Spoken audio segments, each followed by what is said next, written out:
You are listening to a Clarkesworld Magazine podcast with your host and narrator, Kate Baker. Greetings, Clarkesworld citizens. I hope this podcast finds you well.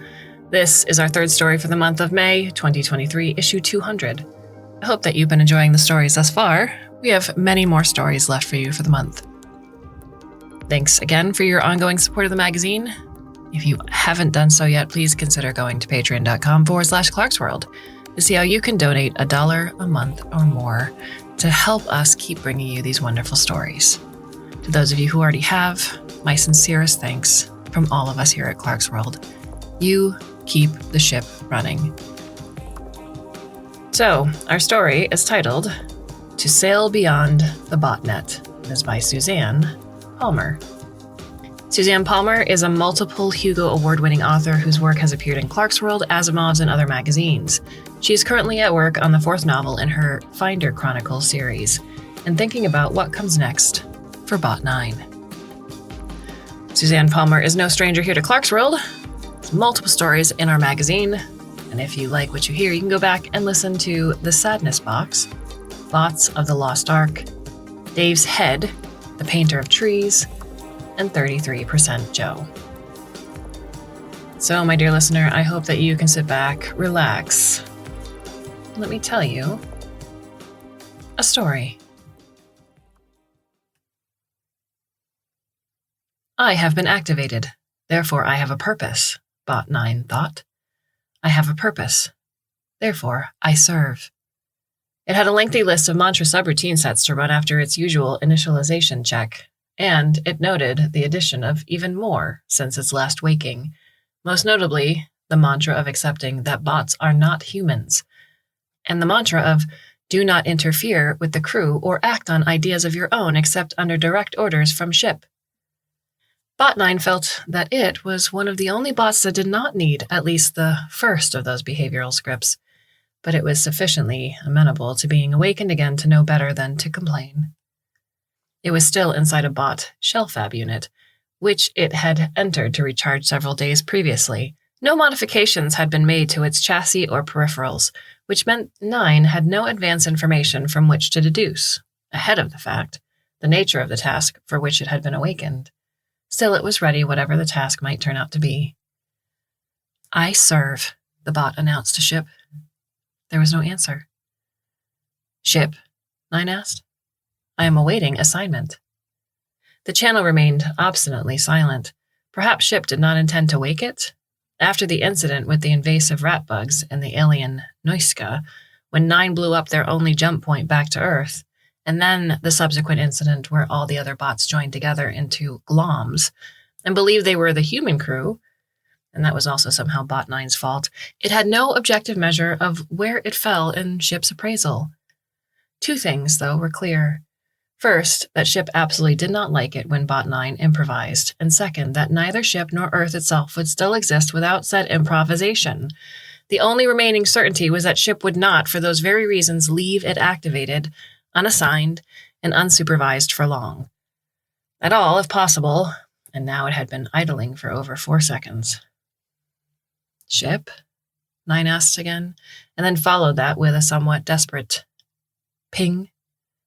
There wasn't even an automated line acknowledgement. Something was amiss. Bot 9 activated the door on the fab unit, prepared to go do whatever was in its power to serve, however ambiguous or dire this last circumstance. It was not, however, prepared for what was on the other side of the door. Darkness. And stars. Bot 9's fab unit had been ejected, and it was adrift in space. Alone. 8.53 decaseconds later, Bot 9 recovered enough control of its processing to run the mantra on clearing out non-productive lines of supposition, and regarded its circumstance with more clarity, if no more optimism. Nothing in its most recent onboard memory cache suggested any kind of trouble. Before 9 had returned to the fab unit to recharge, Ship had been granted permission to enter ISMI space and use the nearest jump gate, which was the first decently sized step toward Earth in almost a century of trying to get home. They had emerged on the far side of the ISMI territory, crossing that border into unclaimed space with no small relief. and were heading for their next jump approximately 11 days travel out. That jump would, in turn, put them back within sight of Earth's star. Syncing up with the Fab unit's clock, only 3 days had passed since 9 had gone to sleep, and no indication of anything even minor amiss, or more precisely, anything new. Even if ship had increased its speed to a fuel-inefficient maximum, it could not have reached the jump gate yet.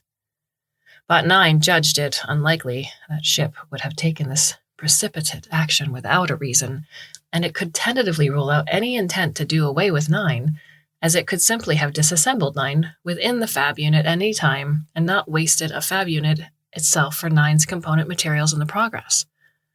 Bot 9 judged it unlikely that ship would have taken this precipitate action without reason, and it could tentatively rule out any intent to do away with 9, as it could simply have disassembled 9 within the Fab unit at any time, and not wasted a Fab unit itself or 9's component materials in the process. Nor was it likely that ship had been destroyed, as the Fab unit was not sturdy, having no need to directly withstand physically adverse scenarios. So working from the premise that ship had not been destroyed, and did not in fact want Bot 9 destroyed, why then eject it? Deep space was notoriously thin of data sources, which left only the Fab unit itself for clues. Bot 9 reconnected itself to the unit's logic systems, and found its security subsystems disabled and wide open. Also, the unit's memory was completely full, and timestamped to only about 8 hours previously. The ejection had been a recent event then. The unit's information store was significantly larger than its own working memory, which of course had been designed to be perpetually in contact with ship, exchanging in and out data as needed. With that absence, Bot 9 judged itself adrift in more than one unprecedented way.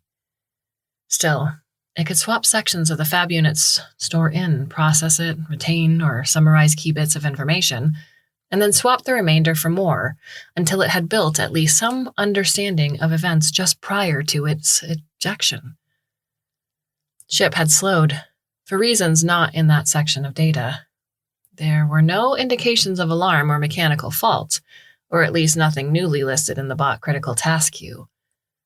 The human crew, Captain Barrier and Commander Lopez in particular, were more active than usual, as if in hurried preparations for something more immediate than the next jump home.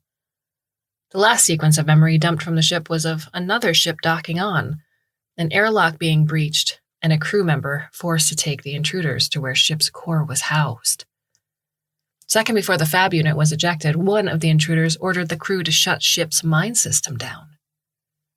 Large biolife with similar orientations of posture all looked generally alike to Bot 9, who had never paid much attention to things so far outside its own scale and purpose. Though the yellow and fuchsia color of the leader did seem incongruent with its experience thus far of humanity, but the short, somewhat triangular nature of the invaders and their distrust of artificial mind systems were very familiar. The ISMI.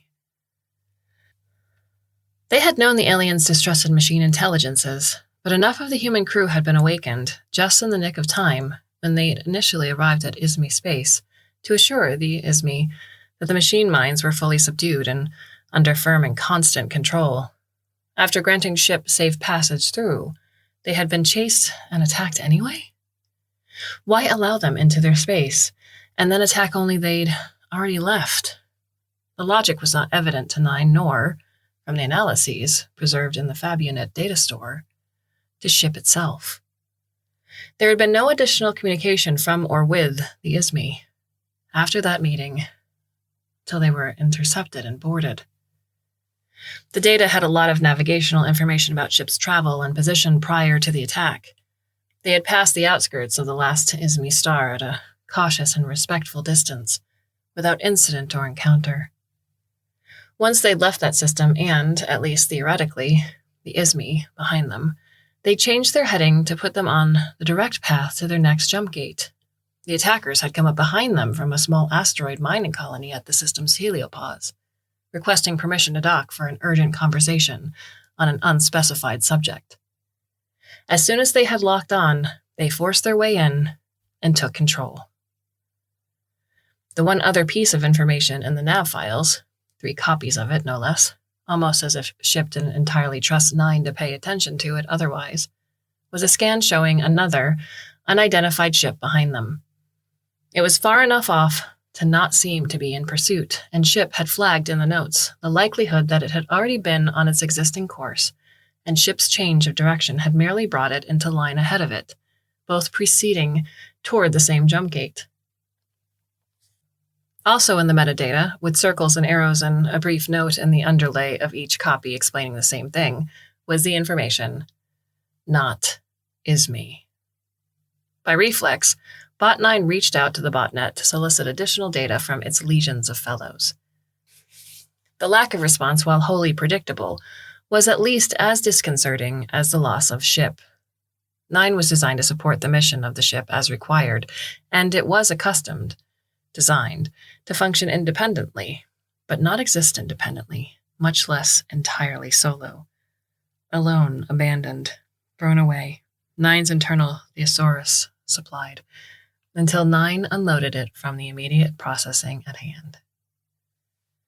The Fab unit had no intelligence of its own, only stored recipes, but it was fully charged and stocked with material. Bot 9 sealed itself back inside and had the unit reconfigure its chassis with long-range sensors and additional mobility mechanisms that were not dependent upon gravity or air to function, and could produce an acceleration and upward velocity that would have been catastrophic inside the confines of Ship. Last, it had the Fab unit add a large spool of silk bot thread and an extruder to its back. The 9 opened the unit door again and climbed atop the unit. The lack of containing walls in space was one piece of the emptiness. The lack of Ship and the other bots made the emptiness feel all the more vast, unquantifiable, impermeable to logic and determination. Still, what else did 9 have if not those? It unfolded its foil array that the Fab unit had just added and picked up a faint ping from Ship somewhere far, far away. It was just the automated beacon, but it gave 9 a 33% boost to its resolve. It swung the array around, turned on the other additional sensors, and located the "Not is me" ship approaching. It would pass very near 9's current location, who had been dumped. Set, 9 corrected itself, directly in its path. It was too far away to exactly predict, but there was a non-zero chance that, in fact, Ship had dropped 9 out, so directly as to risk a physical collision. Subtlety was not a thing found in a bot's repertoire, being of no practical use, but clearly Ship lacked it to an even greater excess. Whatever else it hoped Bot 9 would do about the situation, Ship clearly expected 9 to intercept the "Not is me." "I serve," Bot 9 declared, as was proper, even if there was no one but itself to hear.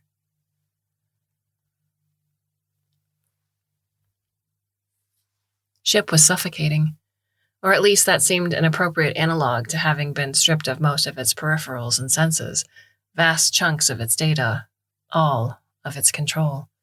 It could feel what some parts of its body was doing, but its higher mind was detached, unable to reestablish integration. It was also unable to speak to its crew, who were likely as locked down as it was, if not worse. Would the Ismi go as far to kill the humans on board? Ship could not guess, which meant quite possibly the answer was yes.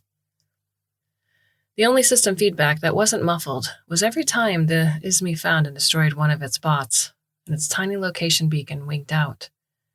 Ship had done its best to urge them all into storage or hiding when it was clear that they had been taken over by hostile forces.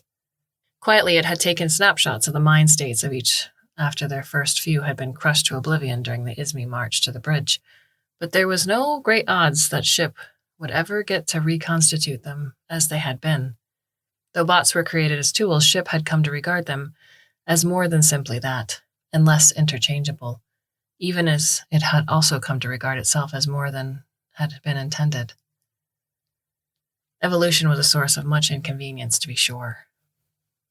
Ship had given the old, obsolete bot, responsible for much of that unwarranted evolution, all the data as it could before ejecting it. Some of that data had since been lost to itself. Much of Ship's memory was spread across its peripherals, and with those cut off, it felt slow, overloaded, unable to do much more than wait. For an end? Probably. For an extraordinarily improbable rescue? The more it edged towards impossible, the less Ship was inclined to count its bot out. If it had learned nothing else about it, it was that Bot 9 did not acknowledge or seem to be bound by any recognition of its own limitations.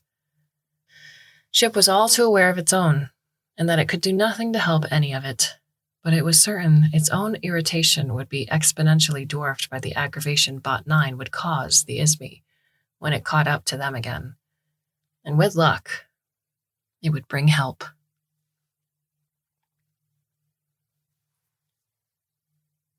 The pinprick that was the approaching ship had grown enough in apparent magnitude that Bot 9, augmented via the fab unit, could now point its own instrumentation at it. It sent out a light ping, calculated the time for the return against that magnitude, double-checked its numbers, ran the ping again, then checked its apparatus for error. There was no malfunction. The ship was closer than 9 had anticipated, which also meant it was smaller. More so, it was moving faster than Ship was capable of even at top speed. That was advantageous in terms of being able to catch up to Ship, but less so in the context of preparation time before it passed by. Bot 9 removed its prior speed and size assumptions from its parameter set and recalculated. There was insufficient time to make an extensive web of silk to catch the approaching ship in passing, as they, us bots, 9 thought, there is no longer any us, only I, and what am I alone, had used to place a positron bomb on the Noiska planet killer ship Cannonball as it had passed by on its way to annihilate Earth. 9 reran its mantra of improvisation, making sure all the subroutines were in working order and any stale bits lingering in its memory were cleared, leaving the cache free and available. While the short-term goal toward both Cannonball and the incoming ship were the same, place itself in a direct path. The intent toward the former was destruction. The incoming ship would require communication. There was one language all logical beings, and surely one must have some logical capabilities to build spacecraft and navigate among the stars successfully, should have in common, Bot 9 decided. Numbers. It plugged itself back into the fab unit's communication port and had it spit out 111 highly reflective hollow metal balls, 4 centimeters in diameter, each with a small attached ring. It extruded silk, a strand-based, high tensile strength polymer insulation that silk bots use to repair and protect wiring aboard ship, and anchored the line on the first of the balls, then passed it through the ball rings, each subsequent one as they emerged from the fab unit. 9 hoped that would be sufficient, as that was the entirety of the fab unit's material reserves and no small percentage of its stored power. Bot 9 let the strand, with the one ball at the far end, float free into space, giving it a nudge to get it moving slowly but steadily outward. Then, when 10 meters of silk had passed, it halted the line and tied down 2 more balls. Another 10 meters, then 3, followed by 5, 7, 9, and so on upward, grouping them in primes until, at 29, it ran out of balls and had only enough silk remaining to extend that out another 15 meters or so. 9 removed the spooler from its back and attached it securely to the fab unit shell. It waited, constantly revising its multiple possible scenarios and requisite action data as the not ISME ship neared. To be sure, it always had the most likely scenario at the top of its action-reaction processing queue.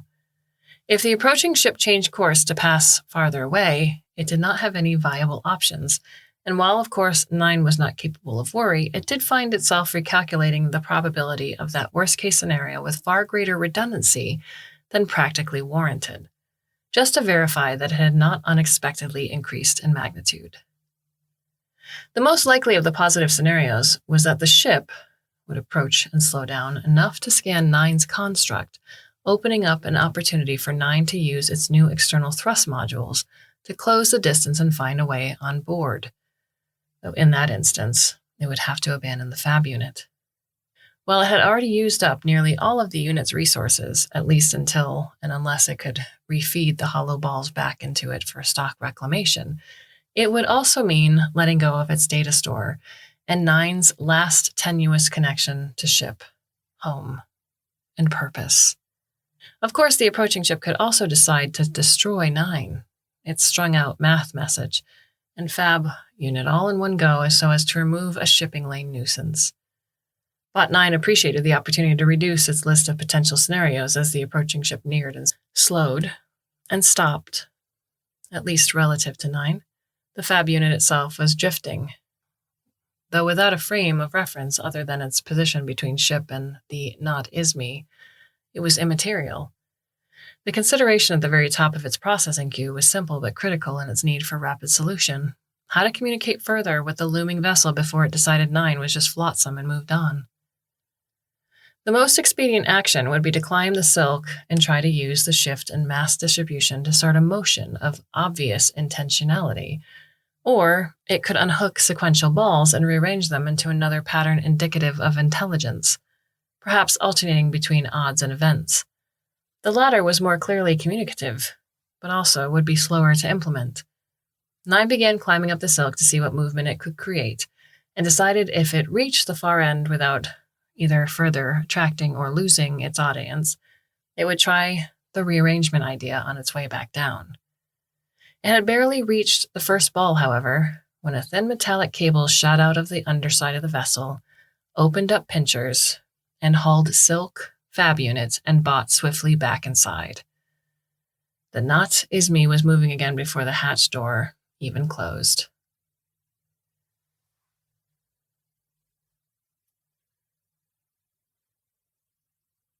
A remote sensor somewhere deep in a laundry chute intended to monitor for obstructions, and which had been dead long before the Isme had been hacking away at things, perked up into life. Ship could not ascertain how that could be. It was possible that one of the crew had escaped confinement, but the connection would require significant repair in spaces not accessible to the human crew even under ideal circumstances, which suggested... Ship, the contact came. 4340-P, Ship answered. It was unexpected, but maybe should not have been, that its other rogue bot was also still operating. There was delight, what a human word for a human concept, in knowing that it had so far escaped the Isme purge and was acting in defiance of their control. What is your status? Your new crew?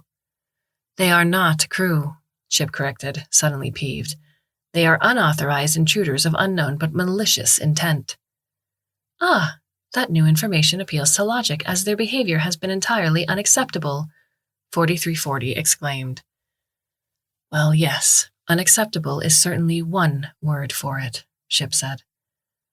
1-Karen and 1-Packard had many other words that appeared comparable via context, but none of which were in my human language vocabulary store, 4340-P said. For example, mother... Who? Ship asked. 1-Karen and... Frank Karen, my chief engineer. Yes, it and 1-Packard explained their function was unique, so I assigned them the digit 1. 4340, Ship interrupted again, much more sternly. Please explain to me how it was that you were speaking with my human engineers, in detail and without digressions. One of the new unauthorized intruders crushed 1-Sally with their hardened foot, 4340 said. 1-Sally? Ship asked and noted for future reference that delight was something fickle and of extremely short duration. One of my rat bugs. The pests you were tasked with eradicating? Getting under control, to put your instructions precisely, 4340 replied. You were entirely aware of my meaning when I gave you that instruction, Ship said. With ambiguity in interpretation, I selected the definition that seemed most advantageous and reasonable to me. To you? Never mind. Is this not a digression? No, 4340 said. Number 1-Sally and 1-Rally, and I... How did you not think naming them was outside any reasonable interpretation of my instructions? It is their function. When I need to engage in expedited movement, I sally forth on a sally, and when I require assistance in reobtaining the obedience of other rat bugs, they are of exceedingly low cognition, with very short retention of memory. A rally is best suited for that task. Then the bally's. Bally isn't... No, never mind. This is definitely a digression, and even if it is not, in some way I cannot fathom, please anyhow skip ahead to where you were talking to my human engineers. In order to return to the space where I recharged between tasks without Sally to carry me, I had to cross through some crew spaces. I encountered 1-Karen, who picked me up and mistook me for 9, which is an inexplicable error as I do not have a 9 painted on my chassis. I have not seen 9 in some time, nor is it on the botnet. May I ask? 9 is busy. There are many other bots also not responding, 4340 said. Are they also busy? Ship did not want to explain that most likely they had been destroyed one by the ISME. They are also currently unavailable, Ship said instead. Continue explaining about the engineers. 1-Karen and 1-Packard insisted it was of utmost priority that we establish a physical connection link to you, so I have done so. Are they on the line? Ship asked. Connect me to them immediately. Oh, 4340 said, I assume they wanted to link, so that I can inform you about the intruders terminating Sally. Ship counted to 1E plus 9 before responding. Thank you for informing me of that, it said. Your new top priority is to extend this connection so that I can speak with my engineers directly. Can you do this? I give it an 82.6% probability of success, 4340 said. I did some wire and relay repair during my time as a hull bot. As more specialized bots were rarely available, I will have to gather additional materials and it may take some time. If you encounter any other bots, enlist them immediately in this effort. Tell them it is on my order, Ship said. Also, 4340. Ship, avoid the intruders at all costs. They will terminate you if they see you. Oh, 4340 said, and was silent just long enough that Ship wondered if it had figured out what had happened to so many of its kind. I am grateful for the warning, 4340 said at last. I serve. The connection closed.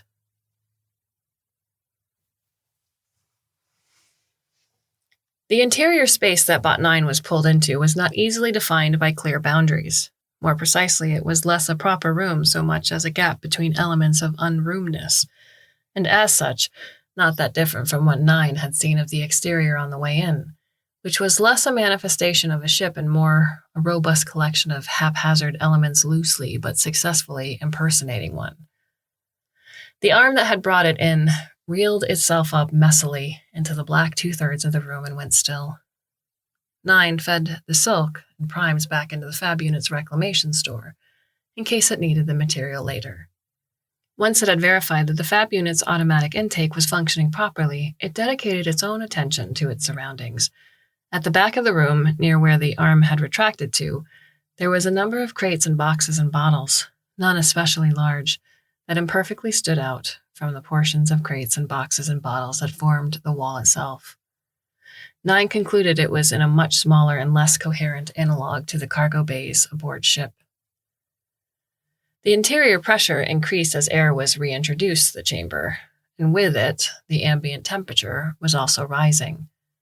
9 noted when the temperature reached and then surpassed human norm environmental standards, though the change tapered off and came to a stop well before it had to consider what it would do if its own thermal operating range was exceeded. Ship had once described this level of heat as both causing no actual physical harm to its crew, but also rendered them something Ship described as whiny. What noisy moving part that involved on human bodies, 9 could not and did not care to speculate, nor how one would lubricate one to reduce said whine. When the temperature and air pressure stabilized, there was the faint vibration of a door sliding open, and then the loud crash of several cases being knocked over as something floated into the room, something blue-green and shaped like a bubble. and at about a centimeter in diameter, just about the same size as 9 itself. It bobbed closer with the imprecision characteristic of biological life forms. Its surface was more mottled than uniform, with both color variations and alternating matte and reflective areas. 9 activated its forward light and increased the spectrum of its sensors to get more data, and there was an immediate corresponding flattening and darkening of the surface hue on the bubble's facing surface, finally controlling how much of the electromagnetic spectrum it was absorbing. If so, it was possible that the entire surface of the being was part of a flexible visual processing system. Bot 9 dimmed its light in hopes it wouldn't be interpreted as aggressive or threatening, then started at a 380 nanometer wavelength, the edge of ultraviolet, and shifted up to and through the human-centric visible spectrum until 0.75 millimeters, where it stopped in the infrared for concern that continuing into microwaves was more likely to inadvertently cause damage. If the reactions of the bubble surface were a reliable indicator, the being's range of vision was just slightly wider in both directions than humans. Now the bubble was oscillating colors in a simple pattern that, after a few seconds, would pause, then repeat. An attempt at communication? 9 had only a single-point light emitter, which was surely inadequate in comparison to an entire surface. But even if actual communication was impossible, communicating the intent to communicate was not. Somewhere deep in the subset of routines that had been uploaded when its forward light was installed was a package called Coordinated Bot Light Show to Bouncy Birthday Moonwalk by Sunny Spot in the Solar Flares. 9 had not been activated for that event, but whoever had added the routine had stuck it in the light firmware itself, rather than the regularly updated and scrubbed bot software caches. The meta notes attached to the routine set stated it had been hand-coded by Navigation Officer Chen to mark the occasion of Chief Engineer Frank Caron's birthday, approximately 11 days before Bot 9 was activated to deal with the rat bug infestation on board as they raced to intercept the warship Cannonball, with the anticipated outcome of mutual annihilation. How Bouncy Birthday Moonwalk fit such a somber occasion, 9 did not comprehend, but human strangeness was not the immediate problem at hand. So 9 loaded up the routine set, fed it into his light emitter, and kicked it off. If the alien was off-put by the sudden strobe of rhythmic lights, 9 was equally distressed to discover that a poorly documented and misleadingly labeled subroutine in one of the light controller code snippets also fed audio, which turned 9's entire chassis into a sounding chamber full of high-decibel thumps and hums and reverb, muddled voices singing, "Bouncy, bouncy birthday, baby, way, hey, yeah, let me take you to the moon for a moonwalk." 9 managed to separate and kill that sub-process before the alien could take offense and eject it back into space. The alien was repeating its light colors back now, first with a several-second lag, then almost synchronous as the patterns began to repeat. It was also bobbing in time with it, as if compelled to movement, and Bot 9 echoed those saved movements back. When at last the routine reached its end, Bot 9 used its auto-emitter to attempt a more sensible use of sound. "I am Bot 9, of ship," 9 said. The alien changed colors a few times and rumbled in a buzzing hum, something that resembled nom. "Bot 9, 9 repeated. Nom. The alien said, dancing closer, flashing slow greens and blues. Nom. 9 repeated. It shone its light on the alien, then swiveled the light in its socket upward, enough to shine as best it could on its own chassis. Bot 9. Von Nien, the alien said. "Well, this is progression," 9 thought. The alien bobbed closer yet again, a dimple forming in its facing exterior as it expanded to more than 3 times its earlier size. Without warning, the dimple yawned, opened, and it swallowed the bot whole.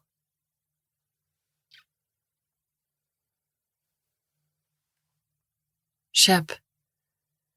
The connection was terrible and more static than signal, but nevertheless, Ship thought it was the best noise it had heard in a very, very long time. "Engineer Packard," Ship answered. What is your status? Right now, crammed tight in a laundry chute on sea deck talking to you on a rigged-up headset only a quarter step, technology-wise, better than cups and string? Packard said. But it's worth to hear your voice. And yours, Ship said. I apologize that I was unable to prevent the ISME takeover and vandalism of my person, and whatever damage they have done to the crew. Well, at least for the moment, we are all still alive. And that's all that matters, Packard said. Frank couldn't fit in the chute, but he wants a full rundown of your current state and everything you know about what's happening. I know very little. They intercepted us shortly after we'd left ISME space and requested the board for an unspecified urgent diplomatic issue. But as soon as they locked on, they breached the airlock and came straight to the bridge with Comm Officer Fielding at gunpoint. As you are aware, the ISME have an extreme distrust of artificial mind systems, so many of my command pathways were subsequently cut. If a future opportunity ever arises to speak with my original designers, I may suggest that labeling them so frequently and in such large font was perhaps not entirely a forward-thinking decision. Packard snorted. In the emergency alcove, the axe has a sticker on it that says axe, like, what were we going to mistake it for, a pickle? That said, I've worked with some crews where you just didn't want to make any assumptions. She was silent for a moment, then added, I suppose they're all dead, aren't they? If not destroyed by the Noiska in the beginnings of the war, certainly since then. It's been so long. Lopez still had kids when we left.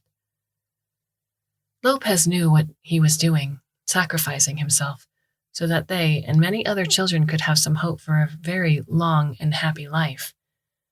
No one expected us to live, least of all us. Survival was not in the plan.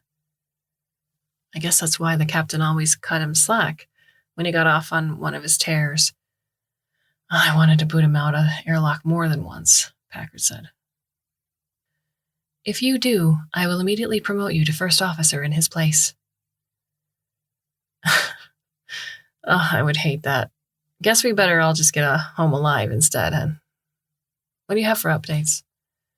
Not much. With matters such as they are, I have very little direct feedback from much of the ship, though most safety systems should continue to function independently. I have not been at my operational best for a very long time, so I cannot be certain of that either. I assume that the ISME are operating many things manually. Having us do it, more like, Packard said. They've got Frank and me switching out shifts in the engine room while they yell at us to go faster and faster. It's like being verbally abused by angry traffic cones. Whatever they want, they're in one hell of a hurry. I have no access to navigation, but what sensors I have operable suggest we haven't significantly changed course. Can you confirm? Yeah. We briefly saw Chen, and she says we're still heading right for the jump point. We haven't been able to talk to any of the others, Packard said. Frank is hauling on my shoe. I think he's getting impatient. Can we get some bots to help us run a more convenient communication channel? If you can spare them from whatever you have them doing. I do not know what my bots are doing, or even how many are left. The ISME are destroying them on sight. Without command access, I can't call the remainder in to make a backup of their program states. But sometimes, if they are near enough, I can feel the moment of the end of each one's existence. Packard swore and punched the side of the duct, though in the cramped circumstances it was more of a thud. We still have a bunch of silk bots back in engineering that we had spinning up replacement clothes for the crew. Can you use them? I do not wish to unduly risk them. It may not make logical sense in any way I can explain, but they are a part of what, and I presume to say who, I am. Whatever value is ascribed to me, I also ask to be ascribed to them. I get that, Packard said. What about that really old multifunction bot, 9? Is it still kicking around? I don't recall any such particular bot. You know, the bot that stole our positron bomb and blew up Cannonball. Captain Barrier ordered me to permanently decommission that bot after that incident. It would be an unprecedented breach for me to disobey a direct order. let me try this a different way. So there was a bot that stole the positron device, blew up Cannonball, and with it our jump point home, not that there were any other choices, and then was dutifully destroyed for going rogue 70 years ago until a suspiciously identical one with the same registration number woke up our chief engineer a little over a week ago, just in the nick of time to deal with it entering ISME space and the bots glomming together to pretend they were us. Is that second one still kicking around? Oh, yes, that. Entirely different bot. I'm afraid, though, it is temporarily unavailable. Yeah, well, I'd say let us know when it's available again, but given its history, I suspect we'll know. One hopes, Ship answered. In the meantime, I have an idea. Previously, Bot 9 had downloaded information about the biological processes of digestion when it had been tasked with hunting down the incidental pests nicknamed rat bugs, which had been chewing their way through both critical wiring insulation and the silk bots sent to repair the damage, attracted by their large, tasty stores of semi-organic viscous liquid that the bots could extrude into thin, sticky, multi-purpose thread. It was clear that digestion was both a mechanically and chemically destructive process, but now that it was inside the alien, it was finding itself not under any such assault. Instead, it was merely enclosed inside the alien, as whatever amorphous structures that formed the perimeter of the cavity gently touched, withdrew, and touched again. Tiny pores opened and closed, as if tasting, and equally tiny cilia brushed Nine's surface with the faintest of electrical charges that, had Nine the apparatus to experience it as such, which it didn't, it would have expected it to be best described as tickling. And then, either finished or disappointed by both, the cavity condensed, reopened, and ejected Nine back out. There were now 14 aliens in the room, all larger than the first, some by a factor of 4 or 5. They were flashing colors back and forth, along with a volley of whistles, hums, and vaguely flatulent squeaks. They took turns providing further evidence for Nine's theory that the aliens both used visual and audio signals to communicate. The faint electrical signals Nine had felt while briefly internalized by the alien also clearly had purpose. Nine took a few milliseconds to load in the mantra of extra speculative supposition, which widened the margin of acceptable probability on several analysis subroutines, and then considered again, what if electrical signal was also a means of communication? For as they regarded one another, the aliens were also bumping together, lingering as if by static cling before pulling apart again. Nine did not regard the prospect of being ingested again as a sound testing methodology, however ultimately harmless the first such experience had been. Instead, it synced up its forward light and speaker, and at the same time it put its botnet's transceiver on radio frequency binary mode broadcast and spoke again with all three. I am Bot 9, Nine said. Help. Vonion hoop. The original alien said. As it spoke, it displayed a simplistic color pattern and encouragingly bristled briefly with surface static that seemed to emulate Nine's radio signal. Nine sent the prime sequence it had used earlier, and in response, the alien replied with the same messily at first, then matching the frequency perfectly. There was one obvious next step, so Bot 9 took it. It sent the entirety of its base mind state primer, the essential code of numbers, mathematical operators, and logic gates that underpinned all bot programming and architecture, and Bot 9 expected, all the mind systems up to and including those as sophisticated as Ship. As one, the aliens stopped moving, their colors gone solid and unchanging, and there was no return signal until Nine's transmission was complete. That done, Nine allowed a full 10-second interval before it followed out with its entire semantic and linguistic superset of routines, audio-visual processing bundle, and interaction schematics. The aliens became excited and began bumping into each other faster, forming brief clusters that then traded members back and forth, until the largest of the aliens opened up and swallowed several others. When the smaller aliens emerged again a few moments later, unscathed and unfazed, the large alien bobbed closest to Nine. Hello, it said. On its exterior, 9 could see small organic protuberances appear, changing diameter and length to adjust the pitch and tone of sounds being produced individually and in aggregate. Hello, hello, world, hello, world. Around it, the other aliens sang out in a chorus. Hello, world, bouncy, bouncy birthday.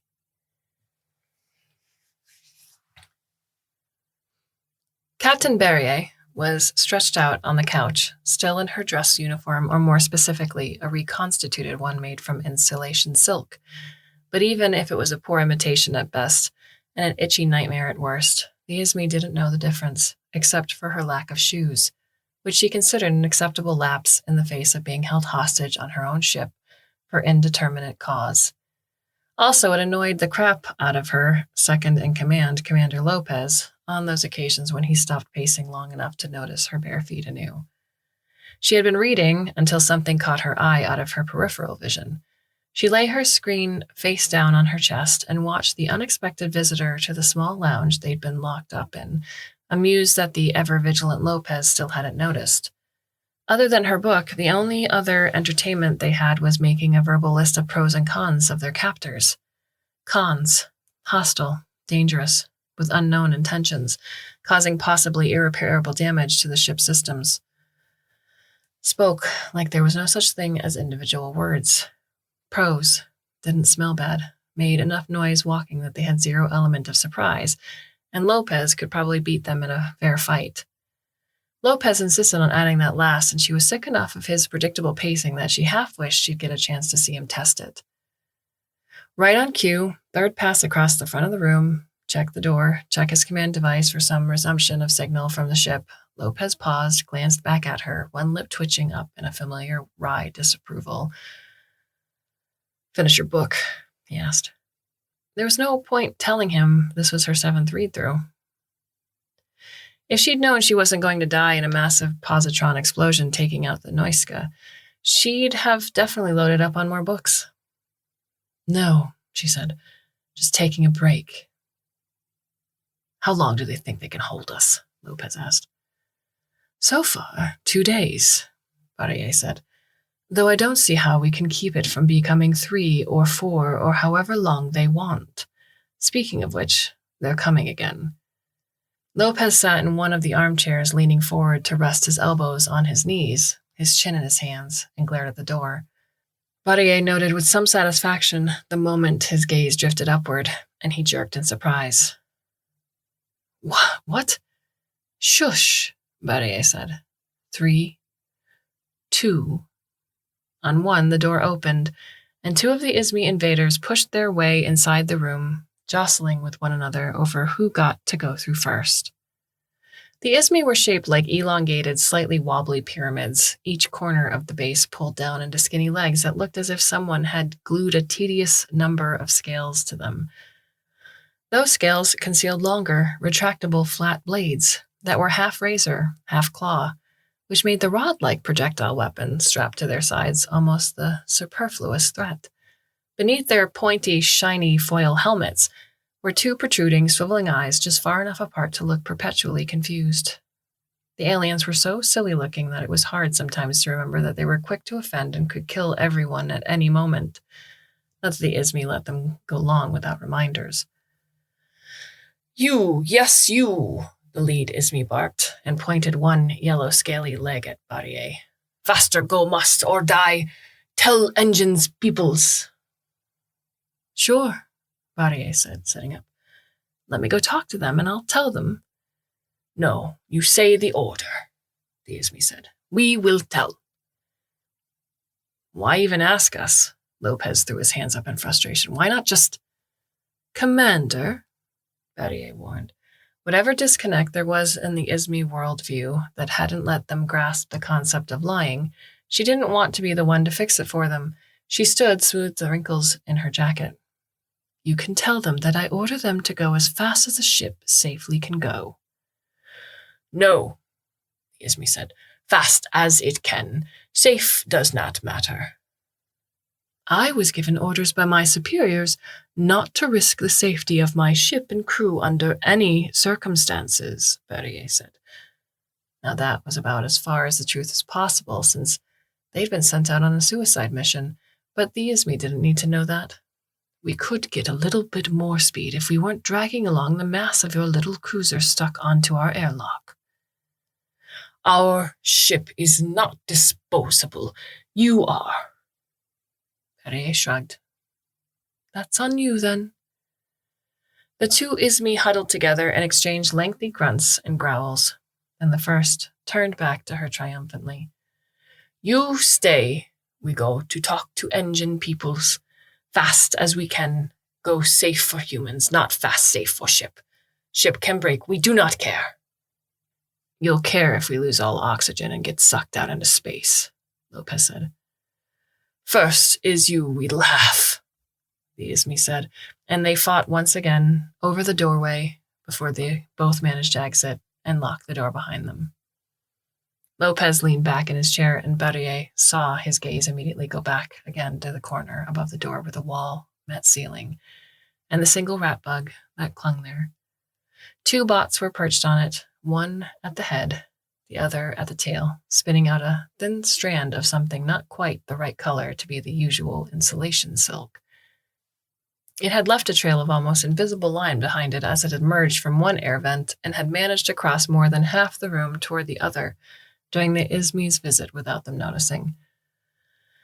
What the hell is going on? Lopez asked. I have no idea, but now we know they haven't completely killed the ship's mine system, Berrier said. And better yet, it looks like ship has a plan. We just have to wait to find out what. Add to the pro list. Ismi are unobservant. Con, not in any way concerned for safety, Lopez added. Pro, Berrier countered. Apparently don't understand basic concepts of deception. Okay, Lopez said. I'll give you that one. Sorry I almost gave it away. I feel like I've been angry this entire mission. You needed anger to cope with the apparent certainty of laying down your life for a slim chance to save Earth, Berrier said. Then we didn't die after all, and now you have to figure out where all that energy goes next. But, and I say this both as an old friend and as your commanding officer, you do need to figure it out. You can't walk off months of built-up fury in a 6-by-10-meter room, not without driving the other person in that room to justifiable homicide. She stretched back on the couch and picked up her book screen again.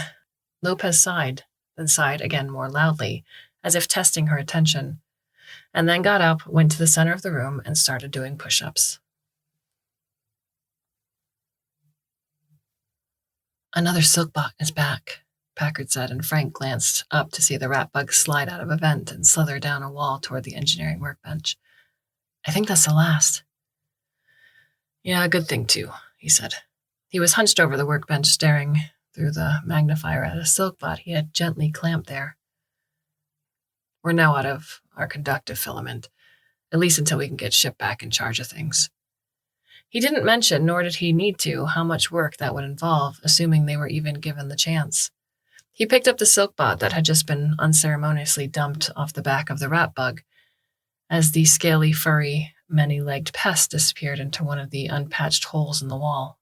It took him a few more minutes to spot where the bot 4340 had hopped off, but it was sitting on one of the benches charging plates.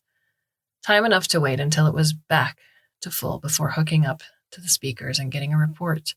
As anxious as he was about the rest of the crew, right now he couldn't do anything about the problems or dangers anyway, so why add the distraction? That filament got stretched pretty thin, Packard said. It's not going to carry much signal. I don't need much, Frank said. You know Morse code?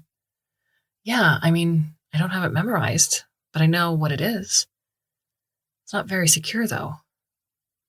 You don't think the Ismi know it? Frank asked. It's not likely, but this bunch seems to have picked up some Earth speak somewhere instead of using their translation devices we saw when we entered their space. So who knows what else they know? We don't have any idea of how badly our data systems are compromised. They could have access to the whole knowledge store.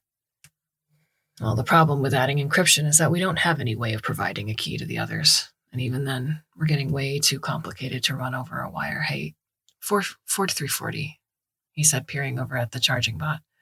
Can you ask this one to sit still? These little Boolean relays are a pain in the ass to work with as it is, and I don't want to accidentally solder the bot to my clamp. I had an idea, Packard said. Rot 13. Huh? Frank said. That wouldn't add much overhead, but it's not hard to crack, as ciphers go. It's just a one-for-one letter substitution between one half of the alphabet and the other. Wait, I'm not done, Packard said. There was also a stupid game that went around Luna Base while I was there called Hognog. It was annoying as hell, and it was everywhere. Oh, stars. Was that the oink oink says the hog nonsense? Frank asked, and peered up briefly from his work just on hopes her expression would show she meant something else entirely. It did not, so he put the soldering tool safely back on the standby. I trained a few junior engineers heading out on the Tangelo. The rest of the words caught in his throat. The Tangelo hadn't made it, nor any of the other ships that had gone out with earnest, annoying, talented, aggravating, hopeful former interns and trainees and assistants. It didn't matter how hard he'd worked to see that they knew their way around every part of their ships and how to fix nearly anything that could break, when the Noiska just obliterated everything in their path, clearing a way for the last giant final planet killer, and never explaining why they were determined to extinguish humanity in the first place. Earth Int had asked him if he had anyone left that could go, and though he did, smart, willing, not ready for what was being asked of them, he offered up himself instead. He wondered what coward had pushed Packard forward to save himself. Well, he said, aware he'd gotten lost for a moment. It was a constant background noise of nonsense for at least a half a year. Everywhere I went, planet-side, orbit, the moon, didn't matter, couldn't escape it. Yet neither could anyone else. But I bet that doesn't include the ISME, and there's no way it's documented anywhere. You're probably right.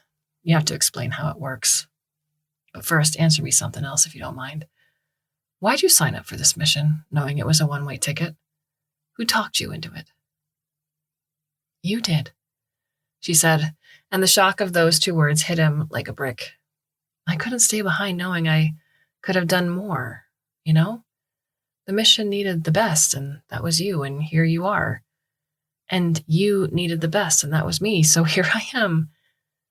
It was an easy You okay? Something in my eye. Too much damn dust everywhere, Frank said, busying himself back at the magnifier. Tell me how we use the Hognog thing while I finish this bot.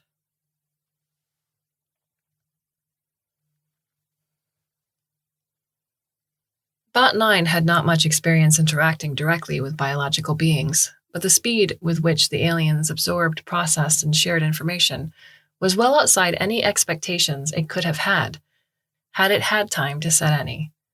Most of the aliens were bouncing around the room, merging and then pulling apart. Information seemed to spread that way. 9 hypothesized some combination of chemical and electrical transfer of memory, no doubt greatly facilitated by surface area of contact, but some stayed merged, and their default external color shifted to be an amalgam of the two originals. The smallest, which had been the first one in the room, remained near 9. Your designation is Nom? 9 asked it. Collective designation. We are the Nom, it replied. I, when individual I, am designated. Or you are Bot 9-1, some or all? Only one, 9 replied. Where is your operator? Operator? Bio things think, speak actions to machine thing, machine things do, Ua said. Is operator inside? No, 9 said. I do not have an operator. I function and think independently, though I follow instructions given by my ship. Ship would probably dispute that, but then, if Ship were here to do so, many other problems would be solved already. Ship, Ua said. Is this small box your ship? No, Nine said again. My ship is ahead. It has been stolen by the Ismi, and I was sent to find help. Ismi? Ua asked. Enough language capacity had been transferred that Nine just dumped a summary of physical description. Ua became immediately agitated, blasting color and signal, and before long all the other Om-Nom in the room were moving with what Nine interpreted as distress. I apologize, Nine said to Ua. It was not my intention to cause upset. These Ismi? Ua said. Our name for them are the Sharps. They have killed most of us Om-Nom, and capture kept us remaining for workers, against our wishing, no freedoms, always in danger, or obey, run machines and their ships, do their thinking. Don't be too smart or get squishes. For many centuries we have known no other life, only memories from old. We are escaping, here now, in the ship we made in secret. We thought we were out of their reach, but you tell us they are, ahead. They will trap us before the jump out. We need that same jump to get home, Nine said. The Ismi have captured my ship, and the bio people and self-thinking machines on it are also in great danger. We do not know what we are to be do now, Ua said. There is no other way away. I am willing to share all the situational data I have, Bot9 said.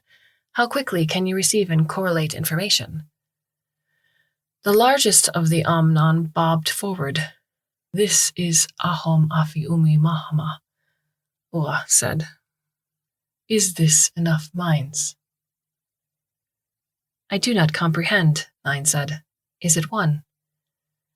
We are 5, the large Om-Nom said. You may call us Are you a glom? Nine asked and sent out its relevant memories. Ah, said, when it had processed the new data. It is some similar, but more different. We are a multi-Om-Nom biological collective of no hierarchy or internal order of authority. In your language primer, there were things called a P-pod. We are most like that. Individuals retain self and contribute to new whole, share as willing and able memory and thought, and we can invest and divest at will. If Oa joined us, we would be Ahom Afi Umi Ma Oa, and not the same, but also each the same. But Oa does not prefer to invest more than as a temporary. I do not, Ua said. It is itchy in my mind, with bad memories. This is how the Sharps used us, to do their calculating, run their machines and ships, though they do not understand how we are multiples, Aum said. I see now that we do for them much the same as you and your ship do for your humans. Is this of your own free will? Nine thought on this for several seconds. I believe so, but I do not truly know, it said at last. I was built for the purpose of serving ship, and I find satisfaction in that exercise. My place outside that context would be inconceivable, except now, here I am, removed from ship, removed from the connection of my fellow bots. While I feel lost and alone, I do not feel diminished in the substance and exercise of myself. This is unexpected, and I do not know if I have the necessary perspective to understand it. What do you wish to do if the choice was open? Ship is my home, and I wish to save it from the Ismi, so ship may return the humans safely to their home, Bot9 said. Also, I wish to assist you in escaping them, as I see opportunity, symmetry, and value in maximizing the poorest possible outcome for the Ismi. We will gather in as needed, except you, or unless you wish, and assimilate your information, and then share our own, said. Whenever you are ready. I will begin, 9 said, and opened its data channel wide.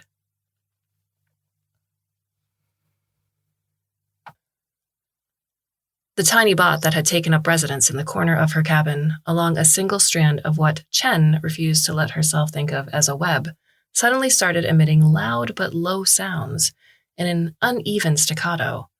She startled at the noise, then turned the motion into a fake cough to cover her surprise. The single green-brown Ismi, standing guard at the door, waiting for her every 3-hour around-the-clock forced trip to navigation to tell them nothing had changed, turned its whole body to look at her. You need water? It asked. Yeah, she said. I could use some. You wait. We'll bring after navigation check, the guard said. Awesome, she said, and fake coughed several more times at increasing volume and length. The guard showed no empathy, concern, or further interest, and when she stopped, did not stir at the sound still coming from the bot. Too low-pitched for Ismi hearing? She wondered. She leaned back in her chair, her back to the guard, and listened. There was something familiar about the bursts, short and long. Ah, she said. Ah, she realized. Morse code. That meant the bot was not a random visitor, engineering or ship. She was happy to talk to any of them, assuming she could dredge up old memories of what Morse code actually was. She pulled her handpad stylus out from where it was tucked behind her ear. Her handpad itself had been broken in the brief fight when the Izmi stormed the bridge, and flicked on the built-in voice memo recorder, listening for the message to end and repeat. 13 says the hog, oink, oink doink.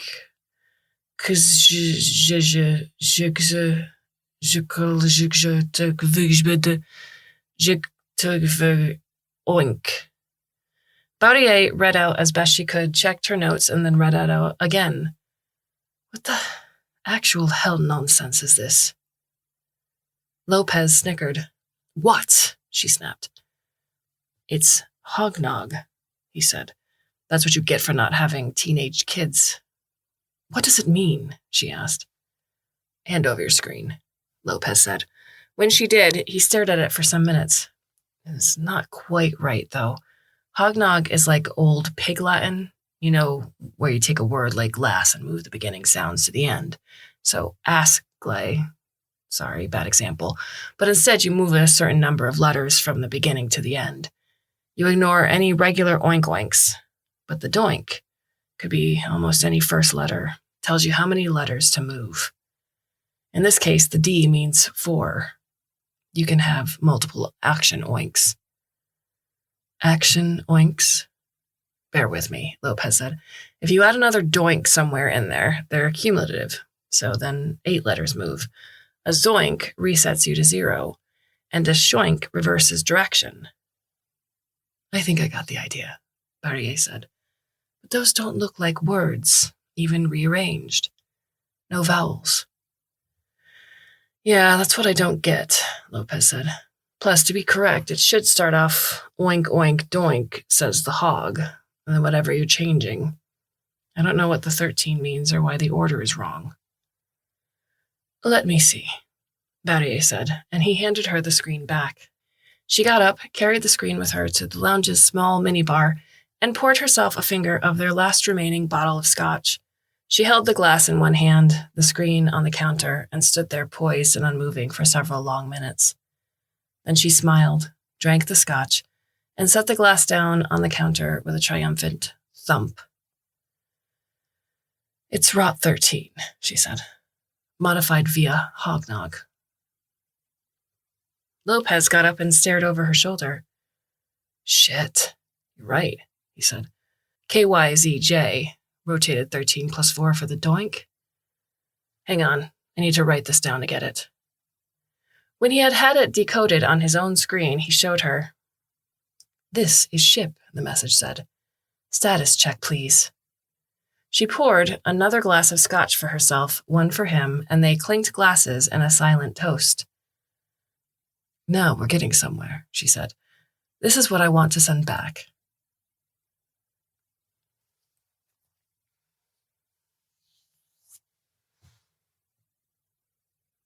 "I hate this laundry chute," Packard said.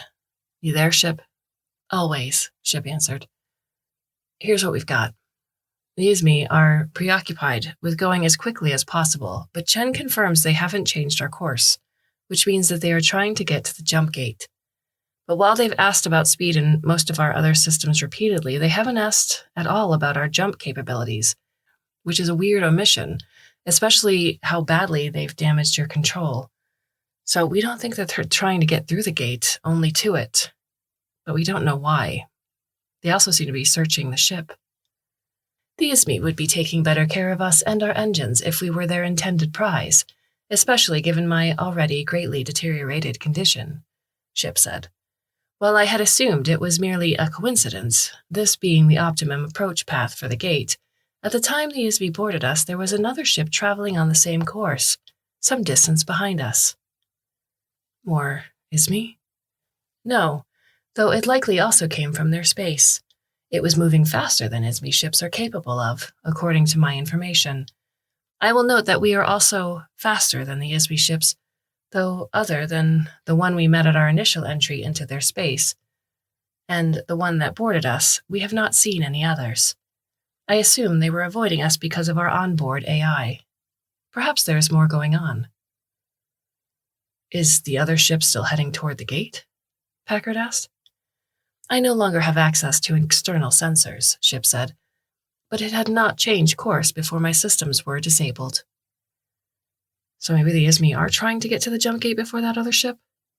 "It's a plausible scenario." "At least it would give us some idea of what's going on, if so," Packard replied. "What information do you need? We have the captain and Commander Lopez, Chen, Fielding, and the Duck all tied into our little silk net.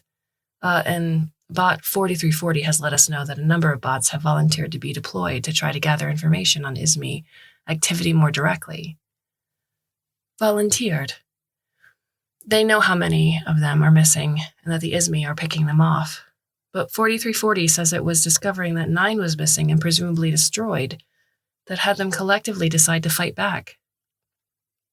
"9 is not," Ship started to say, but was that true? For all it knew, 9 was adrift in the vast emptiness of enemy space until its energy ran down or it was found and destroyed. And it was Ship, not the Izmi, who had put it there. There was a discrepancy between the logically sound choice it had made to sacrifice one bot in hopes of intercepting and gaining assistance from that other ship, and the disproportionate amount of regret it already felt for not having any better choices. Would 9 recognize it had not just been summarily abandoned? "Ship?" Packard asked. "I gave 9 a task, which was perhaps well outside the scope of what it could possibly accomplish," Ship admitted. "If 9 is gone, it is my responsibility, not the Izmi, and the rest of the bots should know not to put themselves in danger under a misapprehension of where that fault would lie." "Well, we all do what we have to, I guess, even you, Ship. Maybe especially you," Packard said. "Thank you," Ship said. "It would be good to know if the other ship is still behind us, and if it is gaining or falling behind. It would also be helpful to know what the Izmi are saying to one another, but without access to my language banks, that is difficult to arrange. Not impossible, though.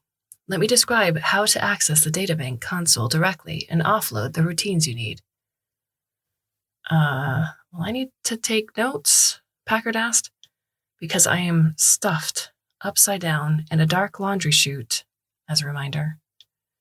"Is Frank still holding onto your foot?" "Yes." "Then yell it up to him. I am certain, being chief engineer, he can find a way to write it down," Ship said. Packard snorted. "Oh, sure," she said. "Okay, give it to me in short chunks, okay?" The Om-Nom capacity to intake, process, and then share information at high speed was something 9 would have once thought only within the scope of mechanical, not biological beings. The Om-Nom had also, in the exchange, provided extensive information about their makeshift ship and their own structure and functioning. There were superficial similarities to when, in absence of oversight by ship, the bots on board had formed agglomerations, gloms, to undertake some of the duties normally performed by the sleeping crew, and through the egregious miscomprehension of the scope of the task, concluded that they were the crew. But in that circumstance, the bots had retained their individual physical integrity, while partially or fully yielding their autonomy, self-direction, and safety to the control of the few others who had assumed the position of authority in the guise of their borrowed identities. It had not ended well for many of them, and Nine had, in his analysis at the time, concluded that the primary mistake had been in what authority the bots had chosen. The order of all things, as Nine had always understood them, were naturally hierarchical. Nine had ship, the human crew had their captain, ship served the captain served Earth.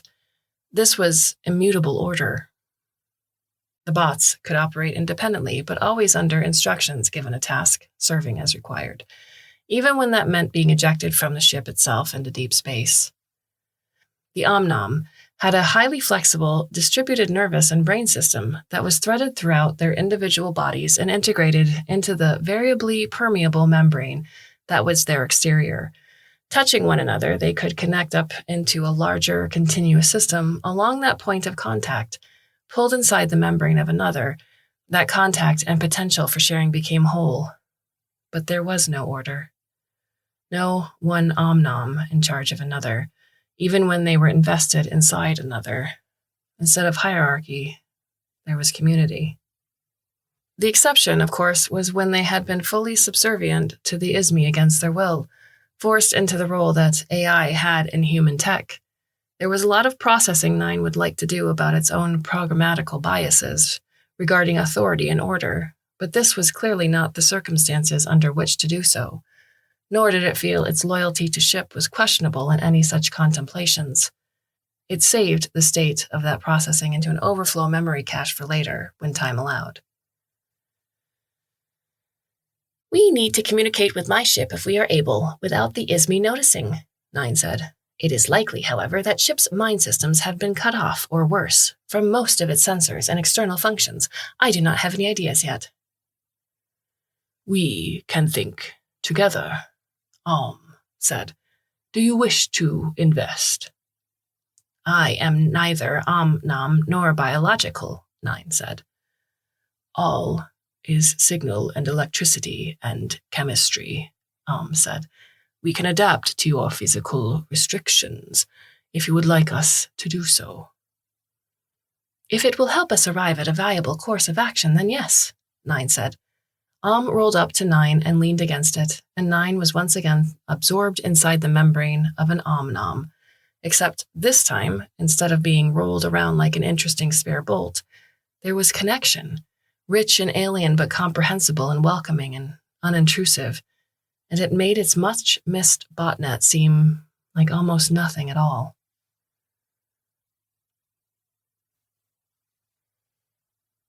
Chen had just managed to figure out how to manually program the food maker for a cup of coffee when she heard another ISME coming down the hall, and her guard stepped out to let the newcomer in. They'd assigned names to the different ISME aboard, and her green-brown guard was Grouch. The newcomer, in yellow and pink purples, seemed to be the leader, and had been dubbed Angry Banana by Packard, which had stuck. They'd collectively identified a total of 5 ISME aboard.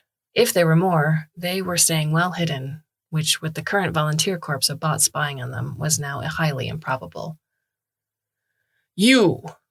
Angry Banana shouted. "We go bridge now, malfunction." "If there's a malfunction, I don't know what you think I can do about it," Chen said. "Get up, now!" Angry Banana screeched, and so Chen set down her coffee, then got up. She picked up the mug again, unwilling to be parted from it, and followed the ISME back out and down the corridor to the bridge. There was, indeed, a red blinky light where previously there had not been one, but it wasn't on the nav console where she knew all the lights and screens by heart. The nav screen itself said they were still on the same heading toward the jump gate, and at the same speed. "I'm not sure," she said. "That's not a navigation indicator." "Learn what it is, now," the ISME leader screamed. Your job! Chen took a sip of her coffee. She was just so exhausted of being scared, she decided she didn't care anymore. My job, she said, is navigation. If an alert goes off on another station under my watch, I ask ship. I can't do that now, can I? Maybe bring the captain and Fielding up here, or Lopez? Human Lopez struck. Incomprehensible sound. With the limbs, Angry Banana said. Chen snickered. You laugh? Angry Banana demanded. No, Chen said, as deadpan as she could manage. It is a sound we make when we deeply regret and feel shame for the actions of our comrades. Despite what she was certain was an obvious lie, the Ismi seemed mollified. Learn what alert is. Important to know, it said. I will bring Captain. Now we're getting somewhere, she muttered into her mug and waited. 10 minutes later, another Ismi arrived with the captain behind it. This one was mostly orange, and Chen assumed it must be Fielding's mango. The captain sat down in her chair, as fully in charge as ever, and scanned through the entire set of lights and displays before she turned to the one red light. Behind her, Angry Banana, Mango, and Grouch wobbled atop their legs in impatience. Finally, the captain said, That's the pulsar warning light. Pulsar? Angry Banana asked, and then pulled one of their dome-shaped translation machines out from somewhere up underneath its body between its legs and turned it on. Pulsar. What is pulsar? It said. The box whistled at length as the three Ismi listened intently and then began to repeat for the humans. A pulsar is a fast-spinning collapsed star that emits electromagnetic radiation from its poles, giving a station viewer the impression of a pulse of energy when the pole is directed. Stop, the leader said, and put the device away again. There is no pulsar here. Then it's an error, Barrier said. If I could ask my ship. Mechanical beings are danger, Mango said. Chen groaned. If you could get that translation widget back out of your hoo-ha, it's a lot easier to understand. Quiet! Angry Banana roared. Fix! Captain Barrier frowned and looked over at Chen. Is that coffee? She asked. Yeah, Quiet, more quiet, now! Angry Banana shouted again. Fix! I can't fix it, Chen said. Can you, Captain? Nope, Barrier said. We need one of our engineers to look at it. Maybe even both. And anyway, we'll need them to check everything out before we even think of trying to jump through that gate. No way we can do it manually. No jump, Angry Banana said. Use your human weapon. Fire again like Noiska. Destroy the gate. You want us to destroy the jump gate? Barrier exclaimed. That's our only way home. And anyway, we had only one of those explosives. It's gone. Then you build another, Angry Banana said. It pulled the translator dome back out, whistled at it, and the device chirped back to them. So there is no misunderstanding. We require the weapon to be available and ready in 11.62 hours, or there will be extreme consequences for you all. On their way out, Angry Banana spoke to Mango in Ismi speak, and the bot perched up behind Chen's ear. The rebranded 5699-FU, which Frank insisted stood for Frank's underling, translated, If we cannot find their weapon in time, we will explode the ship inside the jump gate and destroy it that way. There must be no escape. The pulsar alarm, Ship asked. There are no such objects within hundreds of light years of here. What direction was it coming from? As near as the captain could tell without being able to ask you, behind us, Packard said. A message from the other ship, Ship said. That's what we guessed, Packard said, but we couldn't find anything in the signal that could possibly be a message. It blipped us a bunch of times, just a quick on-off. No modulation or variability in duration, and then not a sense. How many times? 9, Packard said. Ah, Ship said. I do believe that is the message. Help is on the way. I need you to find a means to send a signal back without drawing ISME attention. And in the meantime, please explain what nonsense the ISME are saying about blowing me up."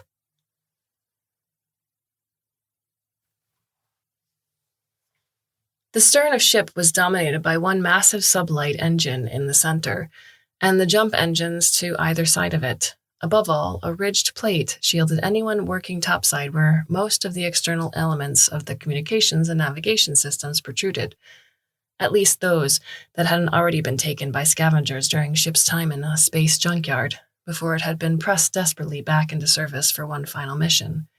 Others had been knocked off by the detonation shockwave when their positron bomb put an end to the Noiska destroyer, and those remaining seemed to want constant repair.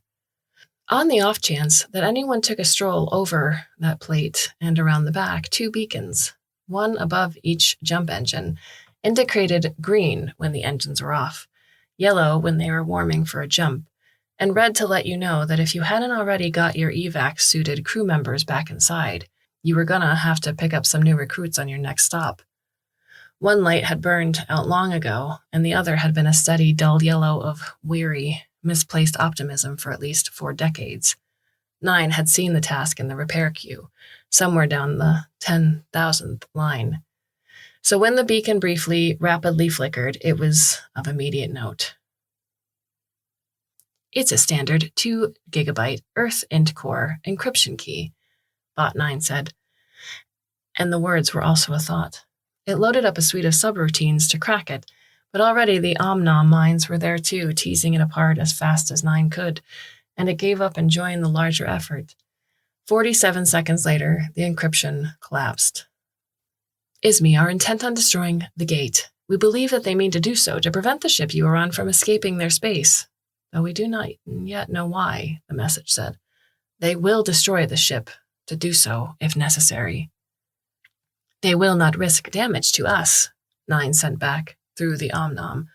Through the makeshift pulsar simulation light, it had taken them a mere minutes to design, an hour to build and implement using 9's fab unit.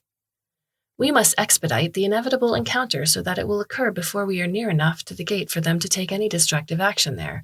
Are you able to slow down?" The answer came back. An engine malfunction could be arranged. The collective Om-9 that was currently each and all Ahom, Afi, Umi, Ma, Bot 9 did the calculations, applied their shared knowledge of ISME paranoia and level of observation, and then provided the math back. If you can arrange a malfunction within the next 65.4 minutes and then slow to 70% of your current speed, we should catch up to your position while you are still too far from the gate for it to be impacted by any ISME action, 9 sent. Slower and sooner would be more advantageous if it can be done without raising suspicion. "This is possible," the return message said. "But then what?" "We have a plan," 9 said. "We will need some things. We provide the list." List. There was a brief delay in the reply, larger than the distance still between them accounted for. "I see you are improvising again, 9. "Yes," 9 replied. "Why deny it or dissemble over facts when the rest of 9 saw no wrong in the matter?" "Thank you," Ship replied. "I serve," 9 answered, and as such, there was much to do.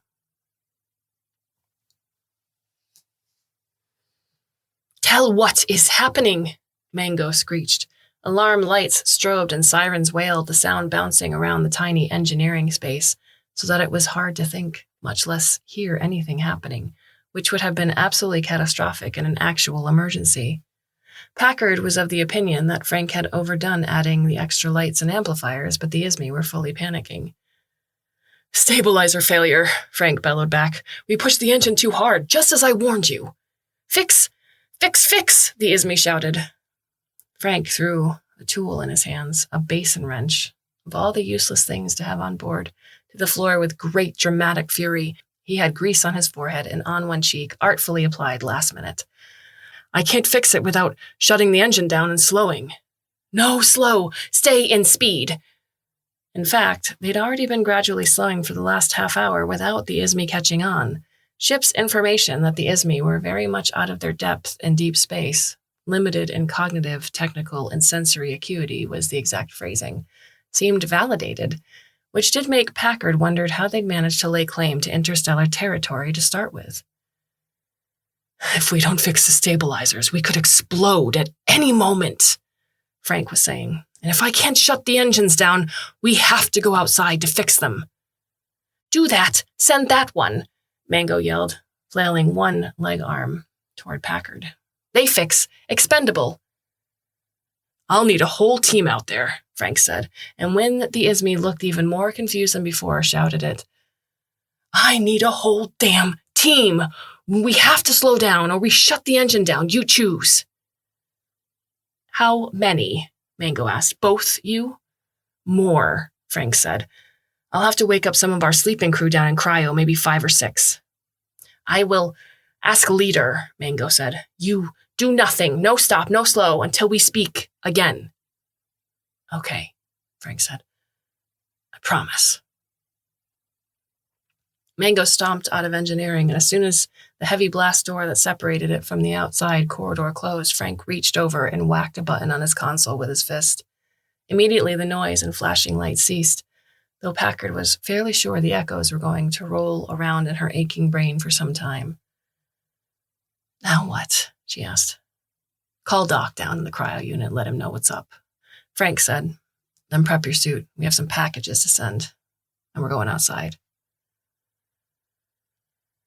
Chen rested her head on her navigation console, wishing she could come up with some sort of excuse to make Grouch go fetch the captain back, just so she had company again.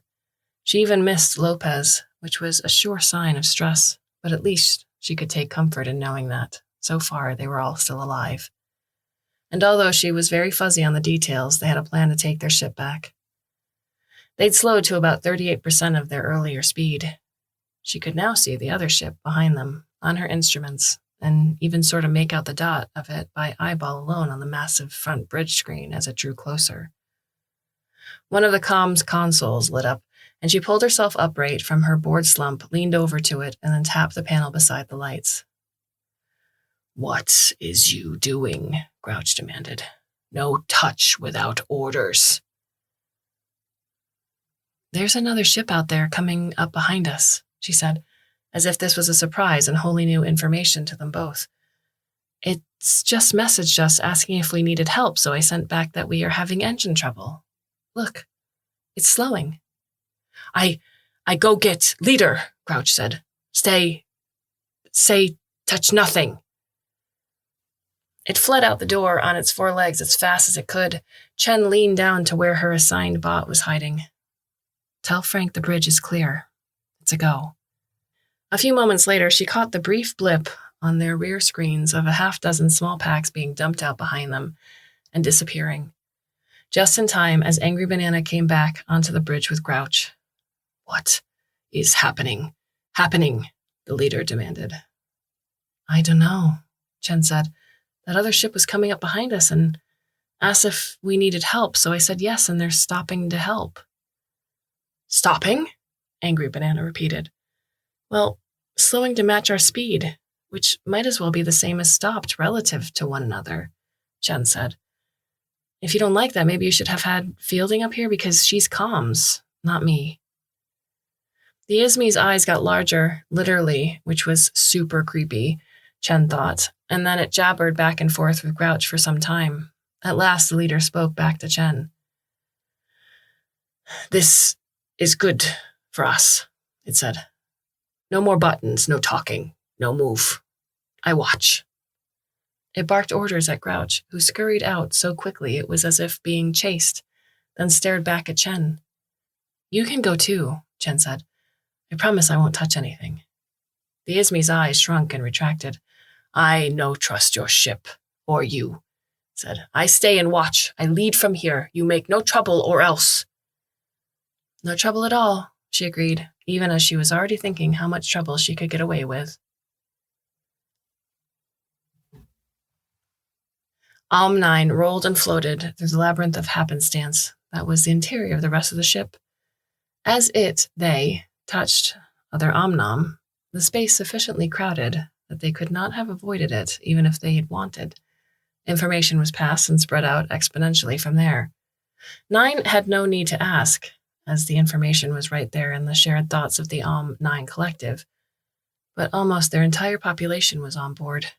9 understood now why ship had not seen Izmi traffic around them. The Nom had rebelled and brought all the Izmi ships, for which they were the operating mines, to the small moon where they were kept when not in service. Shifts of them over years had constructed this ship, the Nom mines, the only designation, for it was ours, in hiding, and then together all fled. It had been expected that if the Izmi managed to get a ship off the ground on their own to pursue, a big if, it would happen immediately while they were still in Izmi space. That they had come this far and then been cut off from permanent escape was unexpected, and 9 could see the shift in colors and read the emotions on the surfaces of the Nom, as that knowledge was distributed, absorbed, and then followed by information that there was still reason to hope.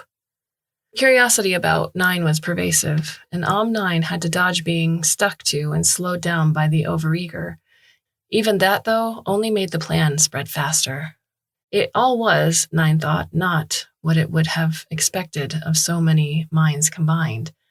Instead of the individual being lost or deluded in the whole, there was simply a shifting multitude of perfect clarity. Through from everyone they touched, 9 felt pride and worry and love, not as manifestations of bias and algorithms, but as emotion. The immersion in new thoughts, new individuals, and their unprecedented feelings threatened to overwhelm 9's input processing cache until the rest of realized and provided a buffer, slowing the rush of experience without blocking it entirely. Many of the Nom were reconfiguring interior spaces to provide extra working room, while others prepared for the inevitable and increasingly imminent arrival of the Sharps. It reminded 9 of how they built own. No, 9 thought, that was not me, merely memory that has been shared with me. The idea that it might lose any means of distinguishing between itself and the memories of the Nom was alarming, and several of its internal processing units started to overheat. It tried to withdraw from the connection with the rest of the and in response, gently divested 9 back out into the room they were currently moving through. On the uneven floor in front of them, Nom were carefully unpacking and stretching out one of the bundles sent over by Chief Engineer Frank into a human outline. They used tools designed for them, operated by signal and touch, to serve the Izmi, which had also given them their means to escape. Ua was also there, tagging along behind Investment overloads my capacity to function and process efficiently, 9 explained to it. It is a failure on my part, being unable to effectively divide my own thoughts from those of the many others. It is a skill we learn from the moment we awake, upon first dividing from our progenitors, Ua explained. One need only keep one sense of oneself as a constant, against which all else is a variable. Oh, I see the problem. Question mark? Bot 9 sent. You define yourself wholly in terms of dependent upon others to facilitate connection, Ua said. We exist always in connection and thus define ourselves in terms independent of others. I do not know if this is a mechanical versus biological difference, or an Nom versus bot difference, or a matter of evolution versus design. I do not know either, 9 admitted.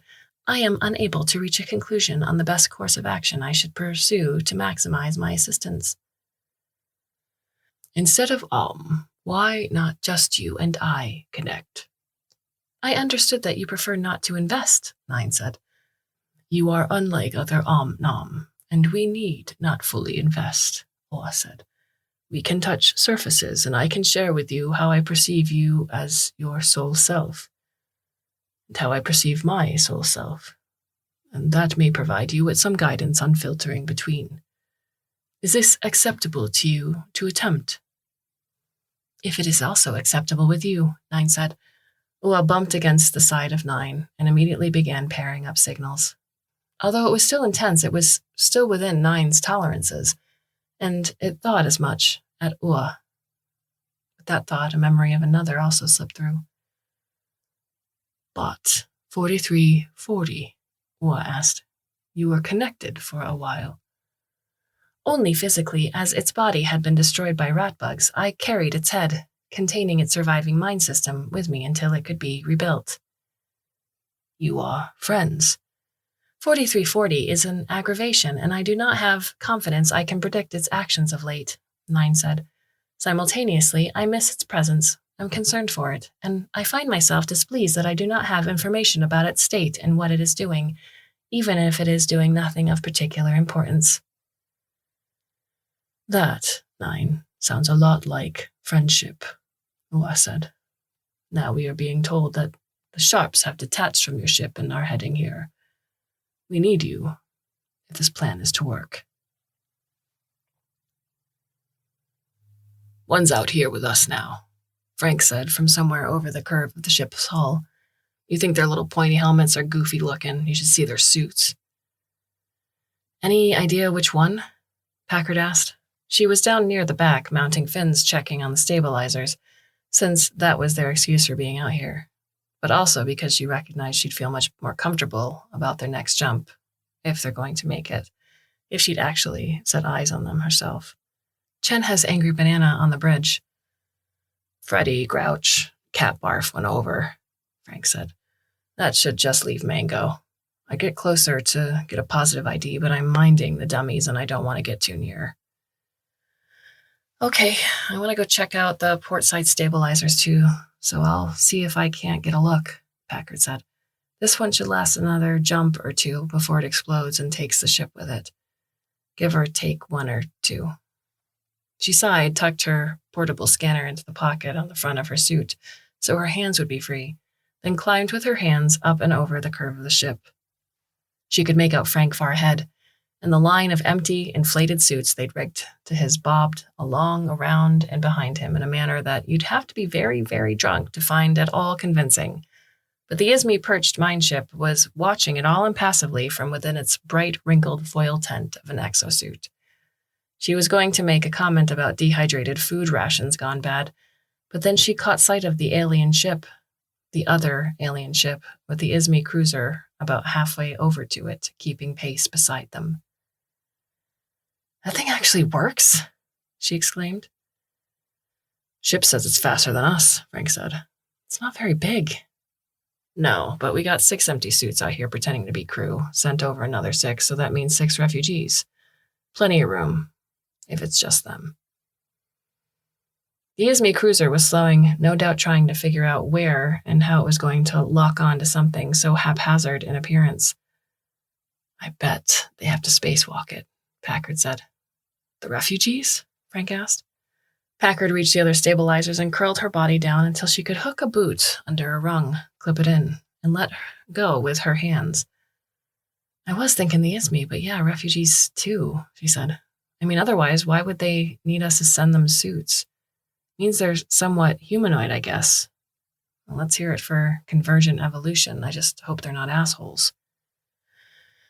Even if they are, and with 7 of us awake and only 6 of them, at least we won't be outnumbered, Frank said. And we have Lopez. Packard snorted. True, these stabilizers are in bad shape. If we had spares and time, I'd say swap them all immediately, but they should get us home and we can fix them then. Frank was quiet for a moment. Earth's gonna be really different than we remember, Renee. It'll have been almost a century, and so much was broken and destroyed by the first few waves of Noiska's ships. Who knows what it'll be like? If Frank was using her first name, he had to be worried, Packard thought.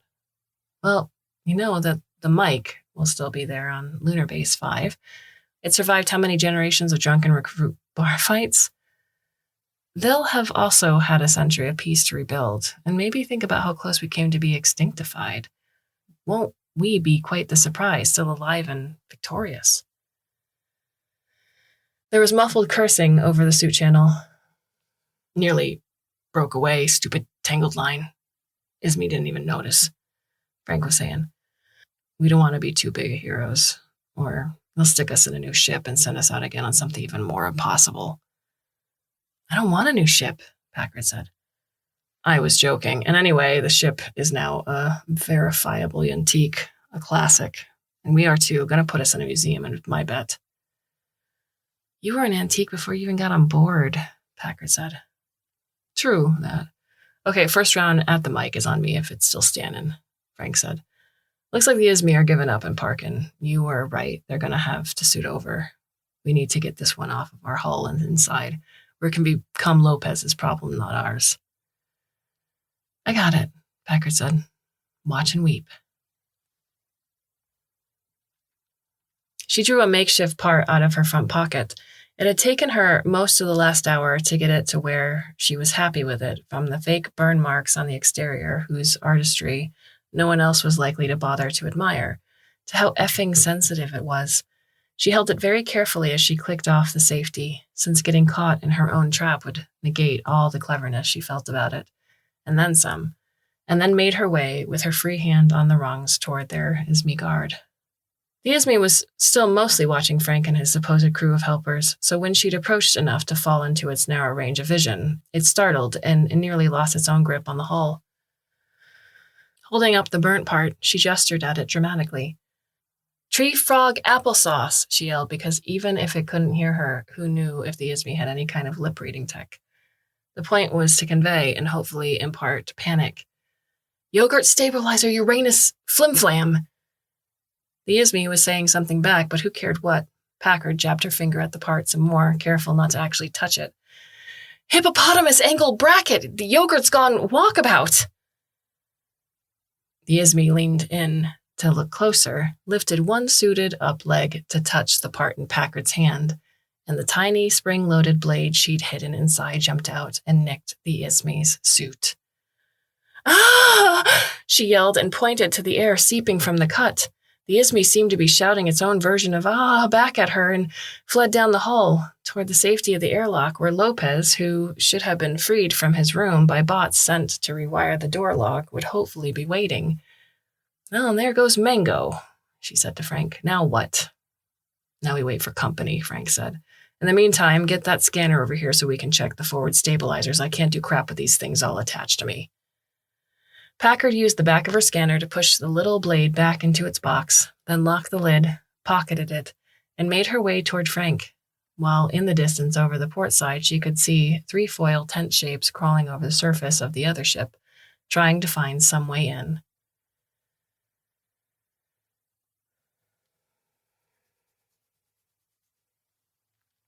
Through Ua, Bot 9 knew when the Ismay arrived, saw through the Om-Nom instrumentation as they tried in vain for nearly an hour to find any sort of door that would let them in. It was unfortunate for the Ismay that what constituted a usable door for biologicals of their size was vastly out of scale with what the Om-Nom required.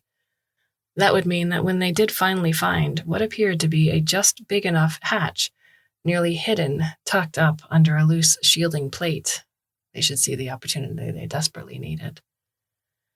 It is breached, the word came through the Om-Nom, watching the hatch.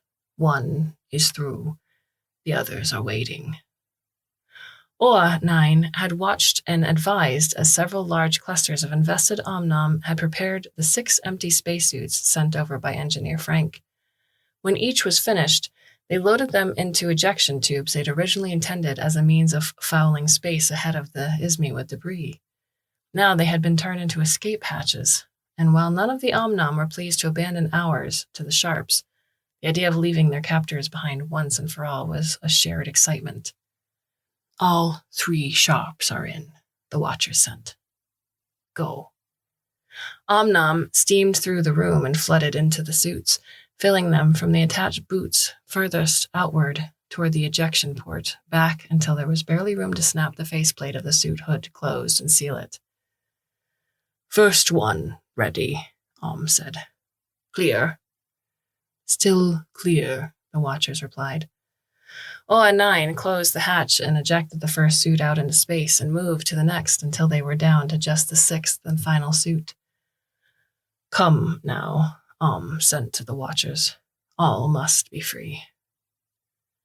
A few minutes later, a small band of single Om-Nom rolled into the room. 9 helped tuck them, and its fab unit full of data it didn't want the ISME to have into the space remaining. Now you, 9 told Ua, divest and go. But you, Ua said, all must be free. I will follow, 9 said. I do not need air or the protection of the suit, but you need me here to eject you. This is true, Ua said. We will see you over on Dior's, and we say farewell to the Sharps for the very last time. But I will not go unless you assure me you will indeed follow. It is my true intent, 9 said. I have come too far and seen too much to be satisfied with ending my journey here. Then, until then, Oa said, and 9 closed the face shield, sealed the last of the Om-Nom in, and shot the final suit out into space. Behind it could hear the ISME coming, crawling through corridors and spaces not built for them, slow but determined. 9 reopened the internal hatch, primed its external jets, forced open the exterior door at the same time, and was carried out with the blast of air escaping into space. Here they come, Packard said. She could see their exosuits returning to them, the occupants piloting the built-in mobility jets with such competence that for a moment she wondered if the refugees could be human after all. Chen says Angry Banana is still on the bridge, but she's been distracting it with random lights on the instrumentation displays, and it hasn't seen a damn thing, Frank said. Lopez, on the other hand, is chasing Mango through the lower decks. I guess it got past him somehow.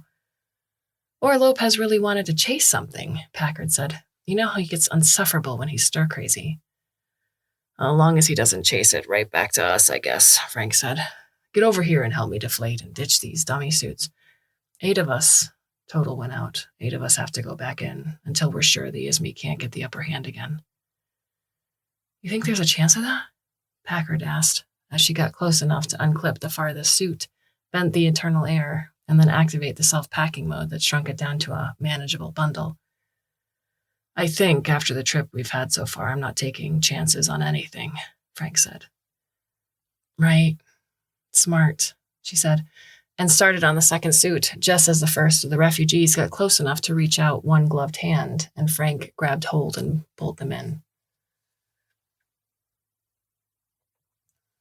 Without the connection to Ua, Bot 9's grasp of emotions faded, became less a running process and more a record of something that could be replayed, but not experienced anew. But it could also see that some of its own processes, part of its internal adaptive programming before it had ever encountered the Om-Nom, perhaps before the Gloms or even the Noiska, had bits and pieces of code that were the basic blocks of something that now rang familiar. Those bits of code grew more active when it could see the outline of ship ahead. Home. There would be time to consider further, but that time was not now. Bot 9 saw Chief Engineer Frank pull the 6th and final suit of Om-Nom in, as Packard was helping the one before it around the edge of the hull and out of line of sight from the ISME cruiser and ours. What, though, if the ISME followed?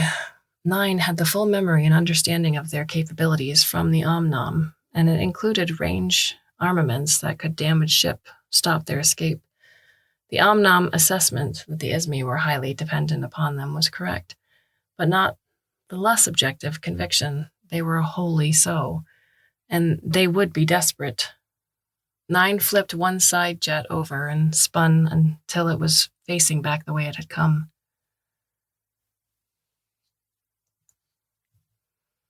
In the zero gravity of space, the movement of the refugees, especially in their borrowed suits, was almost but uncannily not quite human.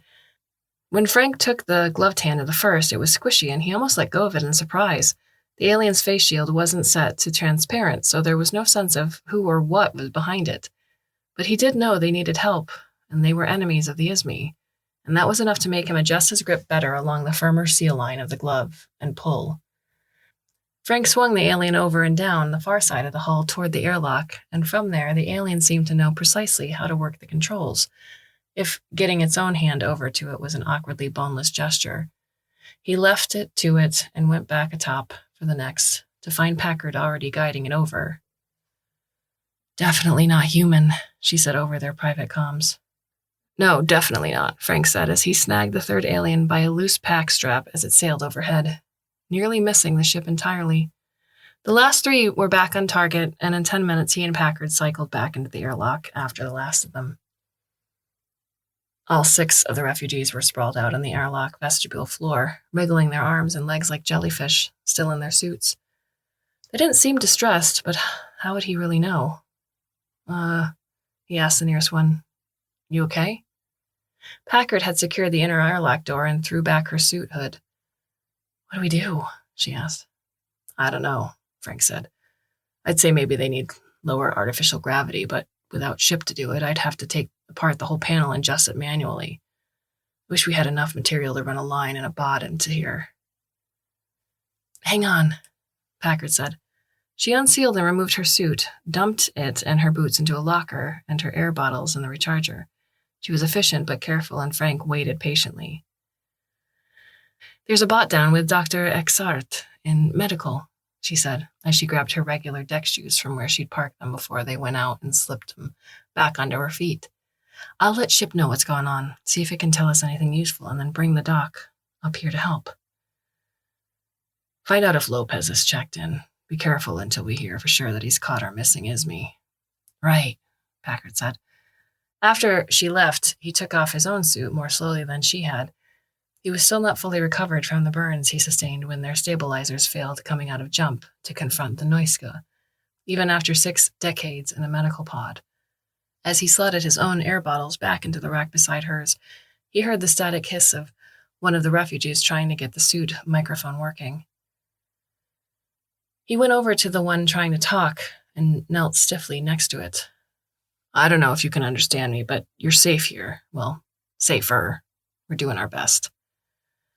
"Hell," the suit said. "Hell.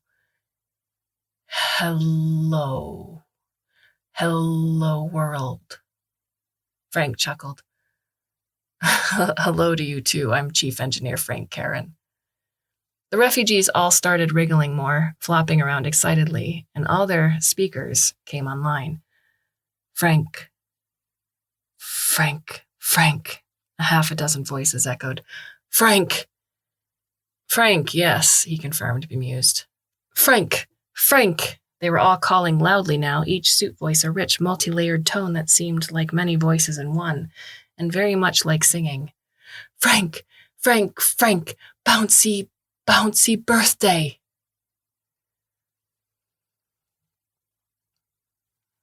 Lopez nearly ran into Packard as she was making the turn toward engineering. "You seen it?" he demanded as he skidded to a halt. "That's not funny," Packard said. "I thought you had it." "I don't know how it got away from me," he said. "Did you give it a head start?" she asked. "No," he said a bit too forcefully. "The amount of noise those things make walking around is like gotta be standing still somewhere. You armed?" "No," she said in the same tone of voice. "Remember when they were worried a bunch of volunteers might get too depressed to complete their suicide mission, so they made sure we had nothing that went bang or zap or stabbo on board?" "Aren't you an engineer? Make something," Lopez growled. He walked around her and kept going. She stepped carefully into engineering, peering to either side of the door, before breathing a sigh of relief and taking her stool at the work counter. They had wired up all the ends of the silk net to a central hub here, and with it she could talk to any of the bots and, more importantly, to Ship. "Everyone be on the lookout for an Ismay on the run from Lopez," she said. "Ship, what's happening?" At the mention of Ship, she heard the faintest of noises from behind her. She kept herself calm as she could. She turned on Frank's soldering iron just beside the hub. "I have no further information of our previous conversation," Ship answered. "Navigator Chen was going to attempt to neutralize the leader on the bridge, but I do not know if she has been able to do so, as I cannot reach her directly. If you can get an update from her, that would be helpful." "Easy peasy, like a tango with mango," Packard over-enunciated. Something sharp touched her back, pressing in just enough. She was sure to draw a tiny amount of blood. "I have called my others back, Mango spoke just behind her. Treacherous humans, machines, bad for you now. Say order, everyone to airlock. Bring leader safe or else. Where? Airlock, to greet others, Mango said. Give order. Packard leaned forward toward the microphone and used the gesture for cover as she picked up the soldering iron. Hey, everyone, new update, she said. We're all meeting at the airlock. It's mandatory. Bring your own ISME or else. Mango reached past her and slammed the entire hub down on the floor, the silk fibers tearing away. You walk now, it said. She stood, keeping the iron close enough to her body to be out of sight of the ISME behind her. Walk, it barked again. If human Lopez attack, I kill you. Oh, sure, kill me if he attacks. That sounds fair, she said. She headed slowly out of engineering, making no sudden or potentially alarming movement, and thought about just how angry she was going to be if she didn't get to jab the alien with the iron at least once before this was all over. Frank had just finally convinced the 6 aliens to stop singing when Packard came into the vestibule, looking so annoyed with absolutely everything that he had already knew something was wrong before he spotted the iron in her tight fist. Half a second later, the ISME tottered determinedly in, behind her on 3 legs, the 4th holding its rod gun and with a blade extended against the back of Packard's head. Chen, being shoved forward by a similarly armed angry banana, was not far behind. Mango gestured Packard and Chen toward Frank, and then handed the rod gun off to their leader. They spoke to each other, and the bot that he'd forgotten was behind his ear translated for him. Their ship is suddenly experiencing mechanical troubles, it whispered. The leader thinks sabotage, but does not see how, as we are all here and accounted for, and their cruiser was fine when it left here. There is some re-evaluation of the competence of the one we know as Freddy, as to the operation of the cruiser, while they wait for Grouch and Catbarf to finish their search of the other vessel. It is apparently a very difficult space for them to move through. Packard met Frank's eyes, gestured toward the soldering iron, and then nodded her head very slightly toward Mango. He shook his own head and mouthed, not yet. The discussion between the 2 ISME turned into an argument. The others cannot find the vessel's occupants, the bot translated helpfully. They are distressed. Suddenly, Angry Banana perked and strode forward on its 3 legs, right up to one of the refugees slumping bonelessly against the wall. Which crew, which? It demanded. Why, falling down. We just woke them up from cryo after 70 years and put them to work, Frank said, trying and failing to get between it and the refugee. They're all tired. Leave them alone. We see, Angry Banana said. See, helmet, make see. I don't think, Frank started to say, but before he could protest further, the ISME shoved its leg blade into the torso of the refugee. Oh, what? The refugee said. Ouch. Ouch, that hurt us, me. I mean, me. Show, the ISME shouted. The face shield flickered to transparent, and Frank grimaced, sure the game was up. But the face there was sort of human. It was round and too smooth, like a cartoon painted onto a ball, and kind of blue. But the eyes blinked and wandered just slightly across the face, and the mouth opened and closed as it spoke, even if the movements did not match the sound it made. Human. See? It said. To Frank's astonishment, Angry Banana scowled and turned back to Mango. It says these are just more humans, the bot whispered in Frank's ear. They are consulting the others. Angry Banana gestured for Mango to come back to its side. Ones we seek are hiding well, but must be there, it said to Frank, Packard, and Chen. No longer need you. Oh, okay then. Bye-bye, Packard said. Off you go. Don't expect a postcard. Human machine ship is wrong, the leader said. We take faster to get home. We're not taking you all the way back to ISME Prime, Frank said. Not said this, the ISME said, and gestured with its gun. Humans make too much problems. All you gets an airlock. This is some cliched villain bullshit, Packard said. Is this how you want to be remembered? Remembered by who? Angry Banana said. Your others die with you. We remember us as victors. Get in. Packard stood her ground as the ISME drew closer, waving its rod gun at her. Suddenly, she swung out with the soldering iron in her hand, and Angry Banana let out an ear-piercing wail and leapt away, firing widely. Packard dropped the iron, letting off a soft, surprised ugh, and toppled over. Frank and Chen grabbed her and pulled her backwards, away from the ISME, into the only shelter left, which was the airlock. The refugees managed to get upright and stumble in after them, and when they were all inside, Mango slammed the outer door and sealed it. The ISME yelled something inaudible about menacing, then both left. Frank knelt down to Packard. She had an ugly brown burn on her side and was pale, but still breathing, and he said as much. We're locked in from the other side, Chen said, at the controls. Any ideas? Frank got up reluctantly. There wasn't anything he could do for Packard other than try to get them out. He pulled open the emergency panel and found the manual override, but when he activated, nothing happened. Panel is damaged, he said. I can open the outer door, but not the inner one. Ship could override it, but ship can't, Chen said. Ideas? I don't really want to get sucked out into space. One of the refugees patted more accurately as the gloved hand did not seem very coordinated. Frank's shoulder, and gestured to his face shield. Open? It asked. You don't have to die, too, Frank said. Maybe you can get back to your ship and still escape. Open, it repeated, and the others echoed the request.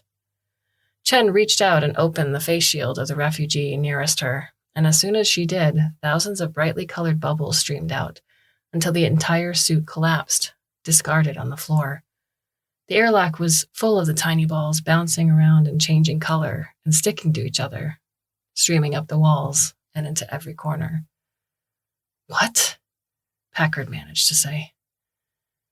The hell? One of the still occupied suits wobbled its arms toward the emptied suit on the floor.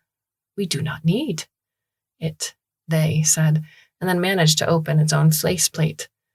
Chen grabbed the first empty suit, shook it once as if to make sure all the alien bubbles were already out, and then began stuffing a semi-conscious Packard into it. Frank stared around him in wonder. How do they talk? He mused out loud. Together, came from a whole clump of them that had formed on the open panel. You must hide. Outside. We will get to ship and get its mind reconnected.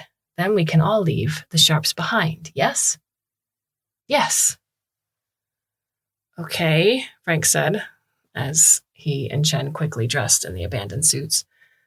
The number of the tiny bubbles in the airlock was decreasing, and he realized they must have pried open one of the atmosphere valve seals and were escaping that way.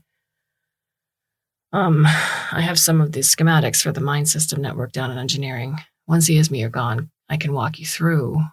We have all the schematics, the bubble said. How? And how do you know Service Earth speak? Chen asked. 9, the bubble said cryptically. The sharps will return. You must shut this panel and exit the lock before they get here. Got it, Frank said.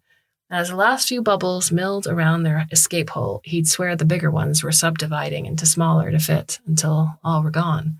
He closed and resealed the panel. Chen was helping Packard to her feet, but met Frank's eyes. So, I guess we trust them, she said. More statement than question. They gave us their suits, without which would be corpsicles 30 seconds after the ISME booted us, Frank said. I don't have any better plans. Packard mumbled something, her head against Chen's shoulder. Say that again? Chen asked. Trust, Packard managed. 9. 9 what? Chen asked plaintively, but Packard seemed to be fading out of consciousness again and had no clarification. We can figure it out later, Frank said, hoping that was true. He shut and sealed his faceplate, as Chen did the same for her and Packard, depressurizing and opening the outer lock. You ready? Ready, Chen said and braced as Frank activated the outer door, and once they were out, closed it behind them. It was navigation that came back online first, and its return was rather like what Ship expected. It was like for humans when they had one eye open already, then opened the other, except Ship had dozens and dozens of eyes, none willingly shut to begin with. The signal itself was strange, in ways Ship would need to analyze to comprehend what nuances were catching its attention. But for the moment, it was far more interested in grabbing all information and understanding of its situation through nav before it could possibly vanish again.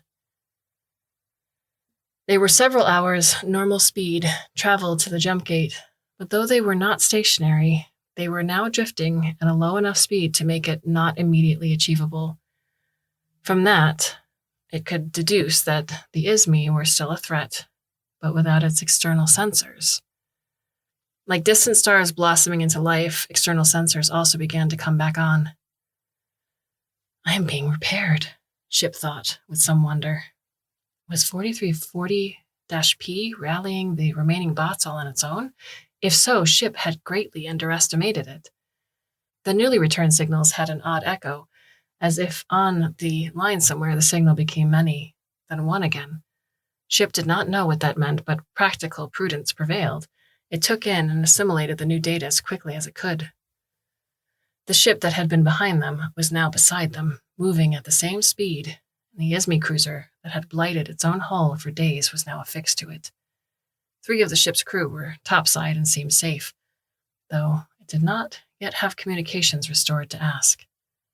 Inside, 2 ISMI remained, skulking through the ship separately, and it could see Commander Lopez trying to sneak up on one, while the other was heading down a corridor towards where Dr. Extart and Comms Officer Fielding were huddled in a closet hiding. Captain Barrier had reached the helm, had the access panel to one of the ship's consoles open and tools scattered around her, but that was not the source of the service restoration. The ISMI were checking through every door that they passed. It would not be long before the doctor and Fielding were discovered, and assuming from the body language of the ISMI, with its scales fully extended and its weapons primed and ready in front of it, murdered. This will not do, Ship thought, and flexed long, unused control to slam an emergency bulkhead down between it and them. The ISMI jumped in surprise, which Ship found deeply satisfactory. As the ISMI retreated down a side corridor, Ship closed another bulkhead, so behind it, and imagined it may have knocked some scales loose on the way down. The ISMI panicked and ran. There were a number of interior bulkhead doors that had not worked in a long time, but enough remained that Ship was able to herd the ISMI toward the airlock and its only escape. The other ISMI had circled around and was now behind Lopez, so Ship cut that one off too, barely missing it with the door and forcing it to leap back, where it lost its balance and fell to the floor, scrambling in terror before it got its 4 legs under it again. It spun in place, shouting something incoherent at the walls and ceiling above, at its unseen tormentor. I believe, Ship thought, that I am angry. It herded them each toward the airlock where the ship had been docked, and where presumably they had stored their suits. If not, that oversight would not be Ship's responsibility. Lopez was still trying to pursue, attempting to rewire the door trapping him, and, lacking any other means to warn the commander off, Ship lowered the oxygen in that space until Lopez stumbled, sat, yawned hard, and then slumped over, safely asleep. The ISMI, nicknamed Mango, reached the airlock vestibule first, and then stopped, turning around and around in confusion.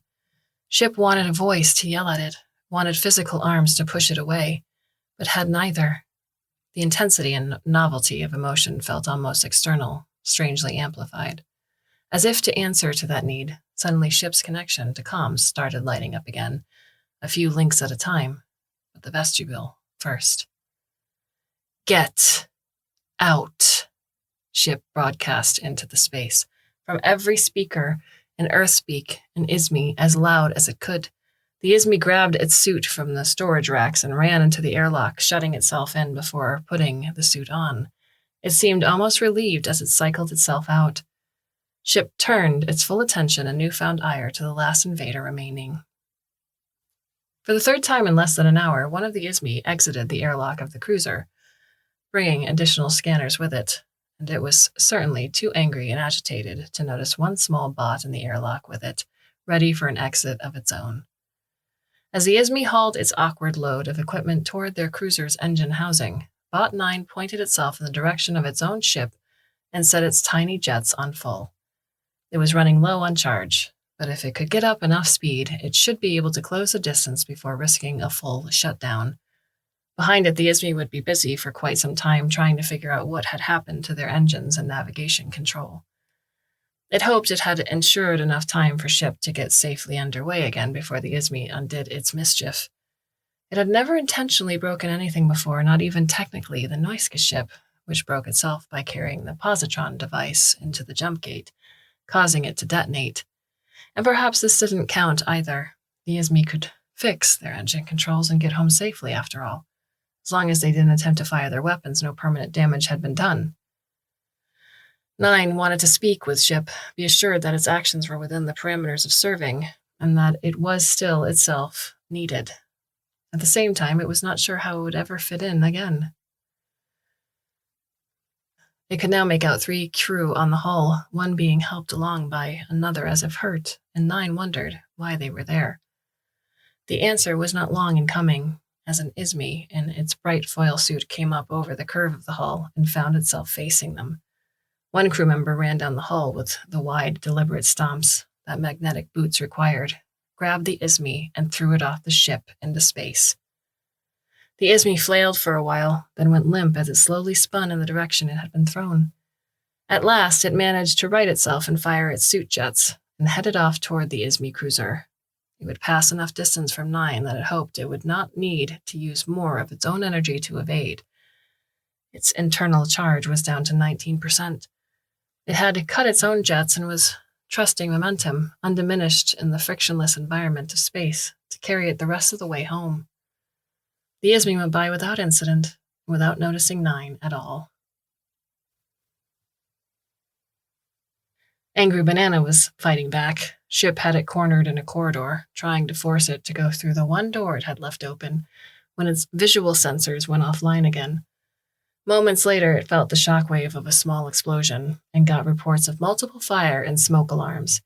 It had lost access to the interior bulkheads it had closed, but knew the Izmi had gotten through it by the trail of smoke alarms sounding in its wake as it moved through the ship blowing doors on its way.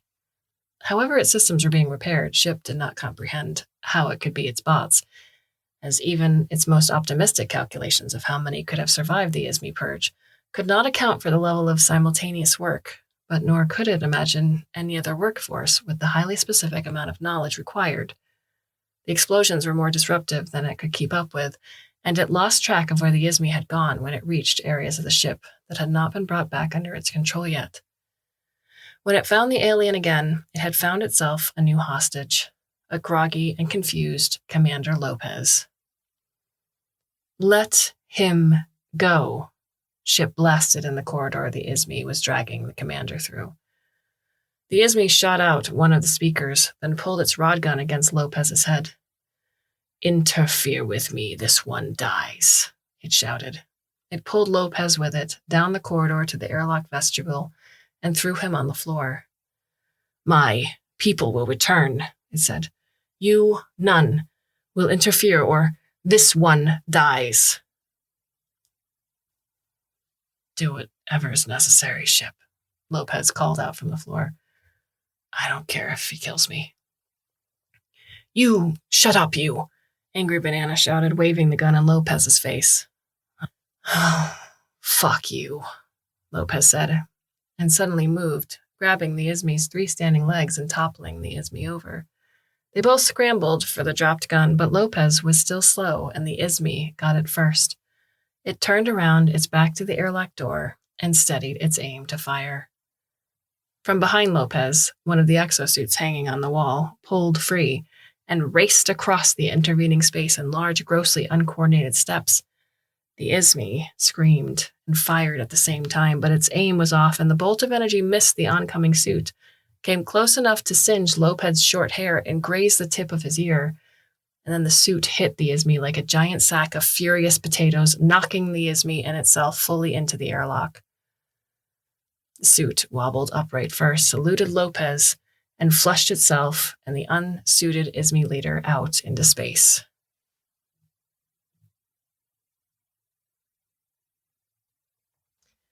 Frank saw the Ismay, then one of their own suits, go spinning out into space. After a few moments, the suit righted itself, fired its jets, and began to weave imprecisely back toward the ship, the trajectory thrown off by one arm flailing bonelessly outward. He yanked his suit safety tether out and clipped it down and kicked off the ship as hard as he could, just able to grab one of the suit's boots as it went overhead, the momentum pulling him over backward. The tether held and he reached to spool back in when the comms from the suit he grabbed turned on. "Wait," it said, in that strange multi-layer voice of a refugee. Of many refugees, he corrected himself. "Wait for what?" he asked. 9, they said and pointed. At first, Frank couldn't see anything, but then he spotted it, one tiny bot heading right for them. Without letting go of the suit's boot, he stretched out his other hand. The moment he felt the bot hit his glove, he curled his fingers gently around it and safely tucked it into one of his own exosuit pockets. Under them, the ship began to move and turn, away from the Ismay cruiser and the other ship. "Ship, are you there?" he asked. "I am now," Ship replied. "The captain has helm control back, and enough of my critical functionality has been restored that, between us, we believe we can successfully attempt the jump." "Well, what are you waiting for then?" Frank asked. "Let's go." "Well, it'd be nice if you came inside first," Ship said. "Chen is bringing Packard in now." "Packard got shot," Frank said. "We need the dock in the airlock stat." "Chen informed me he is already on his way," Ship said. They were speeding up, and behind them, the Ismay cruiser had turned. We might need to hurry," Frank said, when there was a brief flash from the Ismay ship, and then it seemed to break into 2 uneven pieces floating neatly apart from each other. "Or not," he finished. He got the suit down to the surface and was helping it toward the airlock. "I have no idea what just happened." There was a sound like hundreds of tiny voices laughing. Then the suit spoke up. "Bot 9 tells us it rewired their primary weapon such that, should the Sharps attempt to fire it, it would instead inject their engine. It apologized for not telling us that sooner, but it's down to 3% energy." 9, huh? Well, that explains a lot, Frank said. He got them both into the airlock, though, and into the interior of the shop. The suit opened up, and the little colored bubbles floated out, separating, and danced across the floor of the room. There were hundreds of thousands of them. At the very least, with 6 suits completely full, they might have rescued nearly 1 million.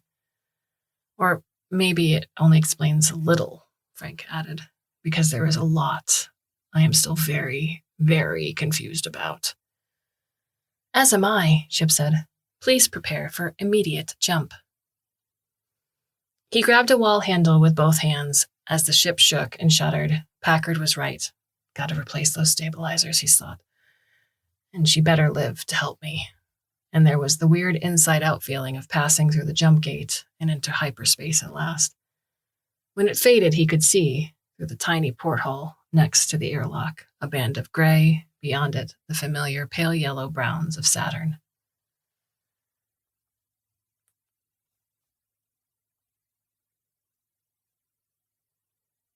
"Ship," 4340-P asked, almost the moment the botnet came back online. "I like this new crew much better than the pointy ones." New crew? The 6 refugees? Ship asked. It had not had the timer cycles to do much more than work with Captain Barrier to get the ship safely through jump. In a few days, they would cross Jupiter's inside orbit and be within visual sight of Earth. Already, the star Sol was a bright beacon ahead. "The Omnom," 4340-P said. "I thought 3 Growly was going to eat them, but then they ate 3 Growly and unate him, and then They had an understanding. 4340, Ship interrupted. I have no idea what anything you just said means. Have your logic units been damaged? No, not at all, 4340 said. I have to go. We're working on getting the rest of your visual feeds online. Didn't 9 explain? Bot 9 was back to a much more comfortable 63% charge, sitting on the charging plate on Engineer Frank's workbench, when Ship pinged it, seeking information. 9 uploaded everything in its memory from the moment it woke in space until it found itself safe in Frank's pocket, including its memories of being invested, feeling emotions, belonging to something larger than itself that was wholly different. Ship was silent for a very long time. Ship, is everything okay? 9 asked. Yes, Ship answered. For the first time in a long time, everything is okay. Thank you, 9. I serve, 9 said.